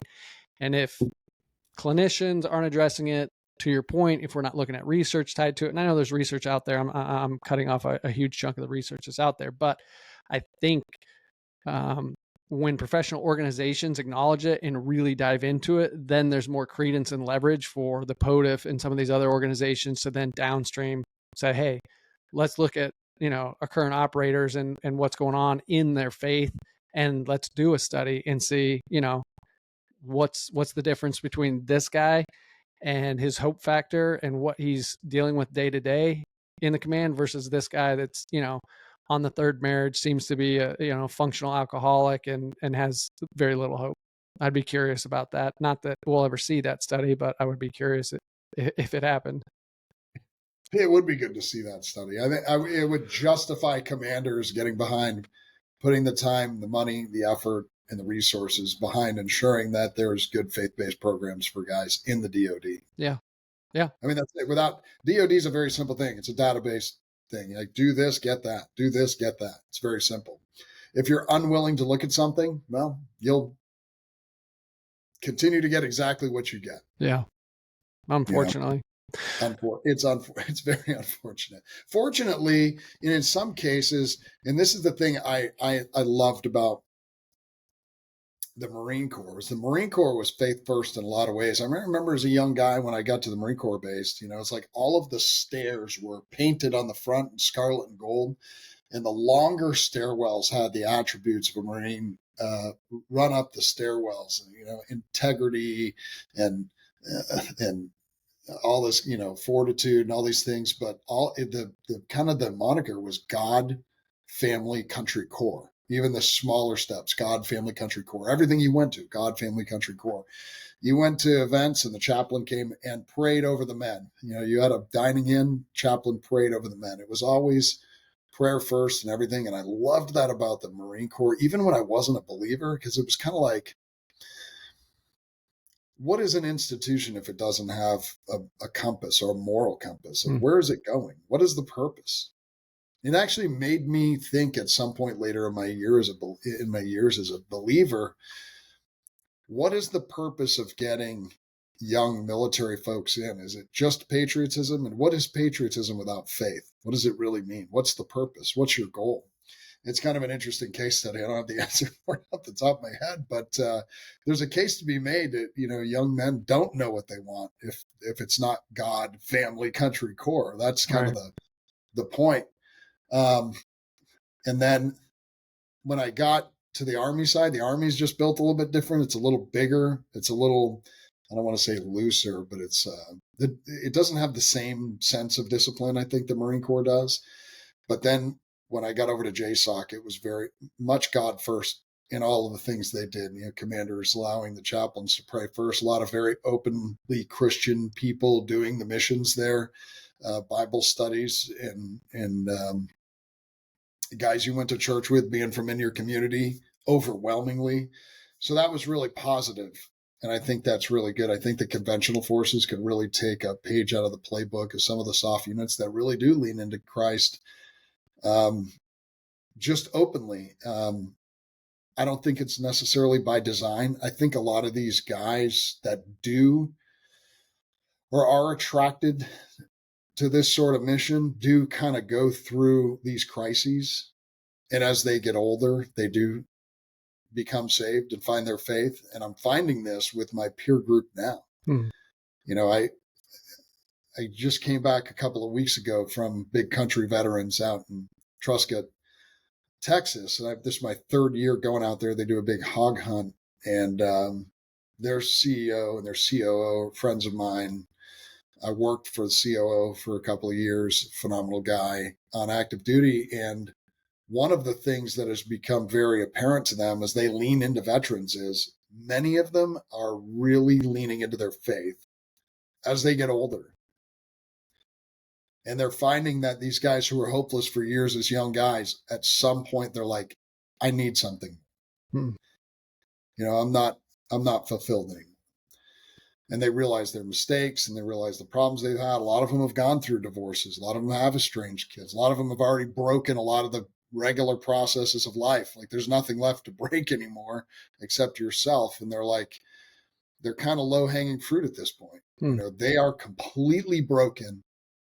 And so the only thing left to do is cling to that hope, and it becomes really evident when you get a lot of these guys around. Most of them are soft guys. Yeah. They're all gravitating towards Christ the older that they get. It's cool to see, you kind of wish they'd done it younger. Right. It saved some heartache in their life. But for me, I think sometimes it makes it that much sweeter. Yeah. It does. No, I think your point about, I think this is what is so attractive about the military, whether people can articulate it or not at the time. And maybe it's just, naivety just as a kid of, hey, I want to go see the world. But this idea of you join an organization that has structure, it has morals that it lays out. It has a hierarchy of how it views the world and how you perform in the world. And we have a job for you. And we have all these wickets of exactly what that looks like. And then we're actually going to give you this identity piece. And then for somebody that doesn't have something that supersedes that, like a faith, that where they really understand themselves in the world and some of the things that are tied to, world, like death, suffering, like I mentioned before, at the end of their career, one of two things typically happen on the 20, 30 year career is either they realize some of the gaps and the holes within that community and the military and realize that's not really the answer. And then it is gone. And who's the one that's now creating the morals? Who's the one that's creating the structure, and giving them any type of structure within their life because they've always operated in this system of structures, first with mom and dad and now in the military. And for anybody, we're not even talking about operator syndrome. This is a piece in there.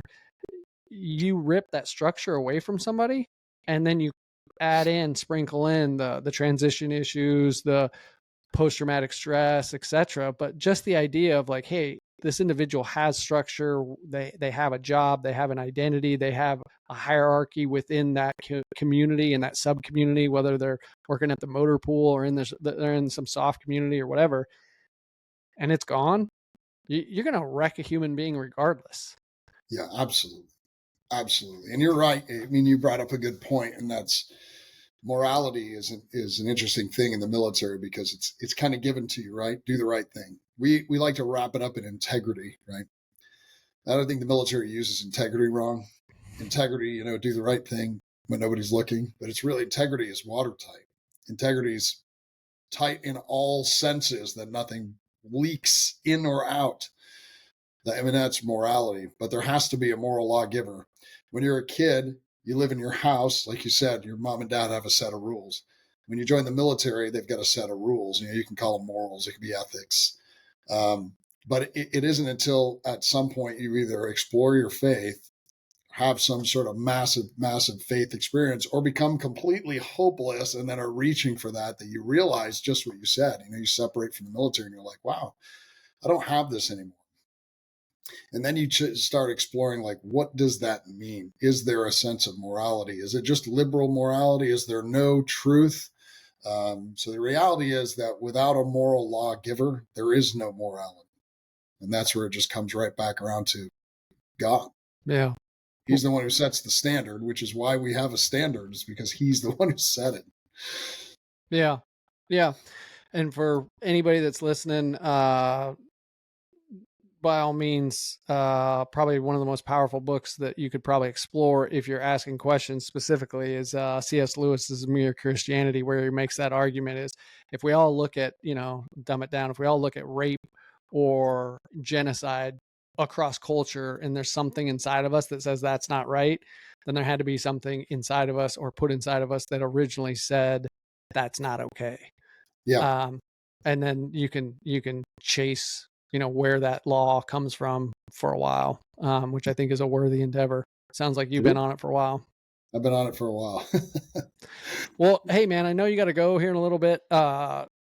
Connect me. Let's wrap this up. Marine Recon Foundation. How'd you get involved? What do you guys offer? Like, give us all the ins and outs if you got time. Yeah, absolutely. I have plenty of time, by the way. Okay. You okay. tell me. No, I'm good. Yeah. Yeah, you tell me. I had not been in touch with a lot of the Marine Recon guys since I came to Fort Bragg, so it had been a while. It was interesting because the Marine Recon Foundation, the first president of the foundation was a guy named Dave Daniel. Dave Daniel and I deployed in MARSOC together.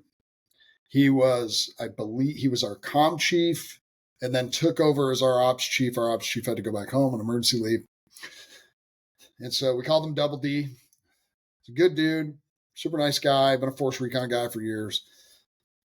We had both retired. He was living out in California as a San Diego police officer. He was the president of the Marine Reconnaissance Foundation. And it was in its infancy. Didn't really have any money. Reconnaissance, a really small community.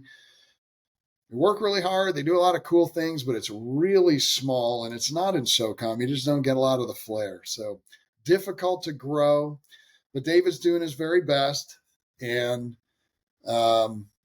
interestingly, I had been keeping in touch with a lady whose husband was a friend of mine who'd been killed in Iraq in 2005. His name was Nick Walsh. Super good dude. 2nd Recon Battalion, young Marine, got out of the Marine Corps. The war kicked off. He joins back up. He goes to 1st Recon. I deployed with him in 2005. I came back, got ready to roll to the Force Company. He deploys again in 2006. He deployed in a platoon with another buddy of mine, Buck Doyle's platoon sergeant. Anyway, he gets deployed and he gets shot. He gets killed.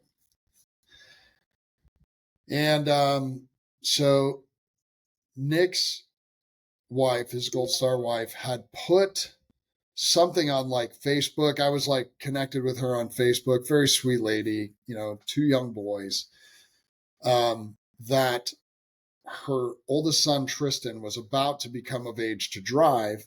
And this is years later, 10 years later, probably. And her husband's, Tristan's dad's truck, this Bronco, had been parked since he died, parked behind their house, and had just been sitting there. She wanted it to be running for him, to give to him. It's his dad's, right? And so I reached out to her and I'm like, hey, do you mind if I try to help? Like, I'll reach out to the Marine Recon Foundation. Like, I'll do what I can. Like, I don't know. We'll figure it out. She was like, yeah, I would love for you to help. She's a very sweet lady. She's remarried, more kids, lovely lady. So I called Dave and I'm like, hey man, I don't know how any of this works. Like, I don't know how this MRF thing works, but here's the story. And he was like, get it to a dealer, get it somewhere, and we'll figure it out. Like, we will pay for it. We will get it fixed. It'll be ready for him. Just do it. Don't worry about the cost. We'll figure it out. I was like, okay. So I called her back and I said, hey, do you have like the name of a local Ford dealer or somebody that can help? And so she gave me the name. So I called that place and I explained to them, hey, this is what we're doing. MRF wants to be involved. And they said, bring it to us. We want to be involved. We're going to hook this thing up. So eventually they get the truck there. MRF pitches in, the dealer pitches in. They like restore this thing. It's beautiful. Like, they get it done and they gift it to Tristan, which is a good deal. Now, I didn't make it there. A bunch of guys that were Nick's buddies made it, and they gave Tristan the truck, and it was like they got pictures. It's beautiful. Like, what a good way to, say your dad loved you. You get your dad's truck. That's kind of So all cool. American. Very cool. Like, good people involved, right? Like the guys at the dealer and Nick's friends. I mean, really great folks. So that was my first contact with the MRF, and I became a little bit interested, like, what can I do to be involved? I don't know quite what they're doing, but at some point, one of the guys that I worked with in that company at First Recon that was friends with Nick, this guy had gotten out of the Marine Corps, moved to Indianapolis, and opened a bourbon company. And I called him and I was like, hey, would you be interested in doing a fundraiser, like to give money to the MRF, and we'll do the first barrel of SARC bourbon. So like, we'll label it SARC bourbon. We'll market it to these guys. It'll be expensive, but not too expensive because I want people to afford it. I want them to enjoy it. Can we do that? Can you help us? So he's like, yep, we'll essentially sell you a barrel at cost. So it doesn't cost us anything. Like, you're buying it, but we don't lose any money. All the money will get to go to the MRF. It was a huge hit. I mean, we made a few $1,000s, which every penny counts. And sent it off to the MRF, and it was a hit.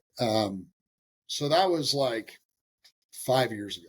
So I got a phone call from Pep Tablata after that. Pep is the president of the foundation now. He took over for Dave. Dave went on and did other things. And Pep, who was a Force Recon Marine, he was actually at First Force Recon when I was at First Recon Company. So didn't know him back then. We were different companies, but at the same time period, California. And Pep called me and he said, hey, we need a SARC representative on the board of directors. The other guy is stepping out. And would you like to do it? And I was like, dude, I'm way too busy. I got way too much stuff going on. Like, I got, I'm teaching at church every Sunday. I'm working on my PhD. And I got a full-time job. I got kids in high school. Like, I got so much stuff going on. There's no way that I can do this. And he was like, yeah, welcome to the club. Everybody's got too much stuff going on. So that's not an excuse. Here's the problem. There's a lot of things going on in the community, and everybody just needs to give some. You just need to give some. And, part of the shtick, part of the appeal, I guess it was Pep was just straight up honest with me. He's like, dude, nobody on our board of directors takes a penny of what is brought in. Everybody here is a full-time volunteer. And I don't know how familiar you are with a lot of the other organizations that are out there, and they do a lot of good work, and they're bigger than us. They probably have more work to do, but they pay their staff.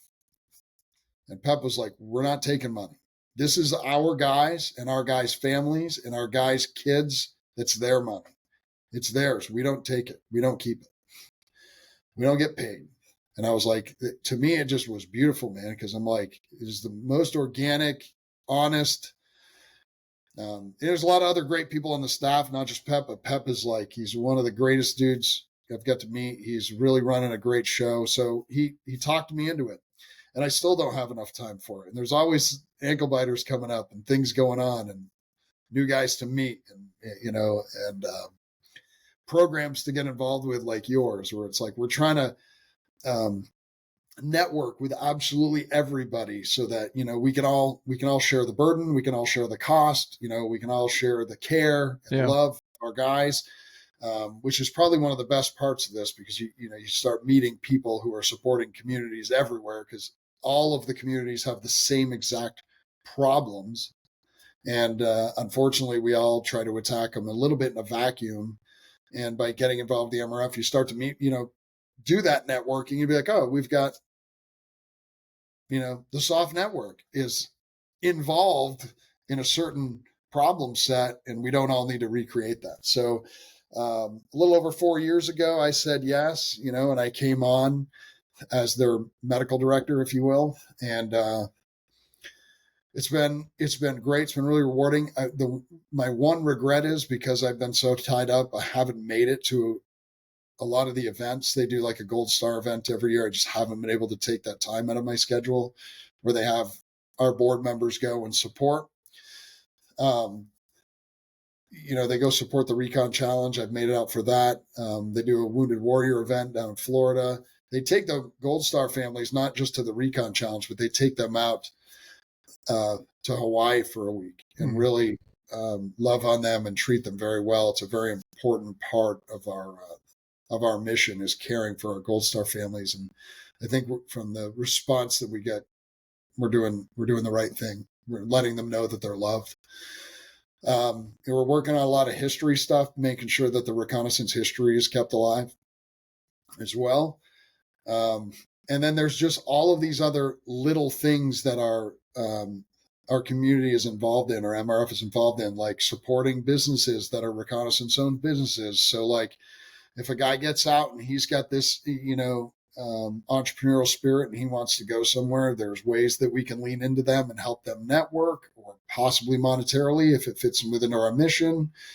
We've helped guys get books off the ground. We've helped guys with clinical things, getting into things like Warrior's Heart, helping them navigate the VA. I mean, even, Eric, who's on your team, has helped us navigate that, because one of the things you don't know until you don't know is, like, clinicians speak a completely different language on the VA side, and there's acronyms and things you don't understand. So having somebody from the soft network be able to be on your team is a beautiful thing. We've helped guys with broken down cars. We've helped guys, monetarily with things that are just like the weirdest off the cuff, like, hey, can I get a loan for 2 weeks because I'm in a jam? And we vote on it. Everything's taken very seriously. We're not real liberal with our money. We're real tight, but benevolent. Yeah, we love our guys and their families, and we want to see them do well. So kudos to, it's not just former Recon guys and SARCs that are on the board. We've got wives, Pep's wife and Todd Smallenberg's wife, and Kelly and all these other lovely ladies. My wife has gone out to things that give their time and their money and their expertise. We got just an amazing group of people. I should probably read off the list of everybody that participates, whether they're a board member or an advisor, because they give of themselves and they ask for nothing in return, really just to ensure that, our young recondos are taken care of if they need stuff, but then our older guys and our veterans have the resources that they need. And we do everything and anything we can to make sure that they are loved on well. Yeah. So it may seem like a silly question, but every organization has different parameters. I'm assuming, obviously, anybody that's been a Marine Recon, is it, you guys serve pre 9/11? I know some organizations don't serve pre 9/11.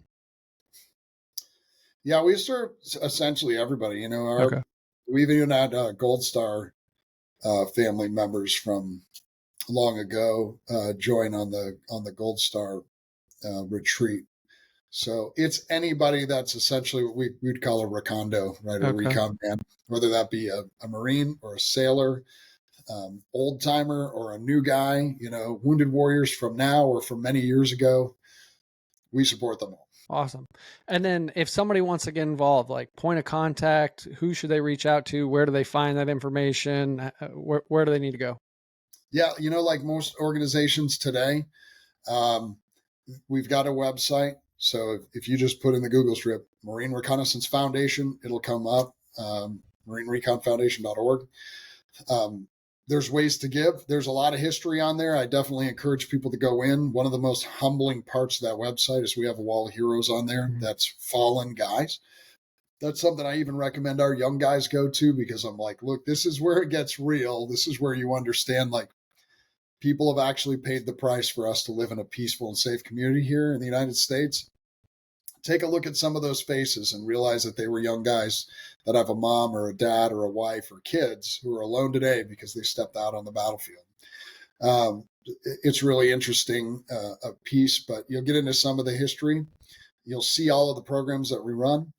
And then there's also a spot on there for people who do wish to be benevolent towards us and give, so that we can continue to put guys through programs, whether it be, they've got physical fitness needs and they need to go to Exos and we need to fly them down there, or whether it's clinical needs and they've got an addiction problem and they need to go to Warrior's Heart, or if it's to support our Gold Star family. All those things cost money. We need to fly them all to Hawaii. We need to feed them all. We need to get them in vehicles. So all these things do cost money. Like I said, we're careful. So we're very thankful for people who are willing to love on us and say, I'm willing to support this program. So that's available on the website as well. Yeah. And I just want to reiterate to all of our viewers and listeners, this is an organization, MRF, that Jeff is a part of, that is completely volunteer led. And hey, there's no war going on right now. And so typically the money dries up to a certain extent. But yet I really want to hammer home this thought is there's a mass amount of GWOT guys that are retiring, in the process of retiring, about to retire, and the need actually is going to increase in the next 5 to 10 years for all of these nonprofits. And so, if you're interested in connecting with Jeff and MRF, please reach out, contact them. Please donate. This is something that Soft Network, our aim is to beat that drum of the need is now, because, it's been needed, but to continue to support these organizations, because all of these guys that went through the GWOT era specifically are facing some of these challenges along the way as they get out, as they've been out. And it's not, we don't forget them. Like, it's not what we do. Yeah. And as Americans, like, I can't hammer home that point enough, that these individuals, similar to our first responders, run towards issues that our military deems as threats, and they address them. And as civilians, as business owners, as corporations, like, we should be running towards them, so that there's not some of these questions and concerns about, how to support them, or what the issues are. The more that individuals and the community members get involved, these organizations, these individuals are going to be supported for a long time. Yeah, you are absolutely right. And that's something that we are going to see coming up quick. In my era, I retired after 24 years, 9 years ago, but the guys that bore most of the burden of 20 years of combat are the guys about 5 to 7 years behind me. Those guys are the guys retiring right now. Those guys have seen a lot of time downrange. There's a lot of blast injuries and a lot of PTSD and a lot of other issues, and these guys really need to be loved on. And you're right, it's not as popular right now. It's not in the news. There's not a lot of hoopla about deployments and deployment numbers, and they're not scrolling the numbers of deaths on the TV on Fox and CNN anymore. But the reality is, a lot of these guys are getting out and they're going to need help. So we definitely welcome and can use any help that we can get from anybody. And unfortunately, one of the biggest ways to do that is just people being good to us with their purse and opening it up and allowing us to spend money on these guys through a number of the programs that we've partnered with. That's awesome. Anything else you want to hit on before we wrap up, Jeff?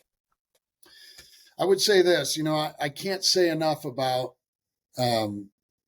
faith. You probably knew I was going to plug it one more time. So I think it's so important that I encourage everyone I know. This is for my brothers in the Recon community, or whether it's at SWIC or JSOC, wherever you are, like, you got to find Christ somewhere in your life. You got to open yourself up to that hope. And if you don't have that foundation, when things start crashing down of all the things that you've built and you find yourself alone, it can be a very difficult place to be. So there is one resource, I teach every Sunday at church, or a pastor of a small church, if you will. And we have it's not a podcast per se, but we do record the study and we put it up online. The intent for that specifically was for military guys who can't make it or are downrange. So whether it's in Apple Podcast or Spotify or Anchor or whatever platform that you use, if you just Google or just put in the search bar Jeff Stevens and it pops up, it's a picture of me looking a lot cooler than this, like some kid on and stuff. And all it is it's a week by week, verse by verse study out of the Bible, no topical messages. We started in Galatians. We're running all the way through the Bible. And the prayer there is that thing actually touches people, softens their heart, and that the Holy Spirit will give them some hope. So I would say that's a great resource. It's a great tool for you if you're at a spot where you don't know where to go just yet. And I know a lot of people aren't open to just cruising into a church and saying good morning to everybody. So if you're at a point where you don't know quite where to go yet, just put my name in the search bar, one of those things. And hopefully that the Holy Spirit will speak to you through that. Love it. Appreciate it, Jeff. Jeff Stevens of Marine Recon Foundation, man, I appreciate your time. And I'm definitely we're gonna have to circle back and do some deep dives into some of the theological weeds that we can get caught up in. I know both of us could. I think that would be a fun conversation. We'll have to do that again.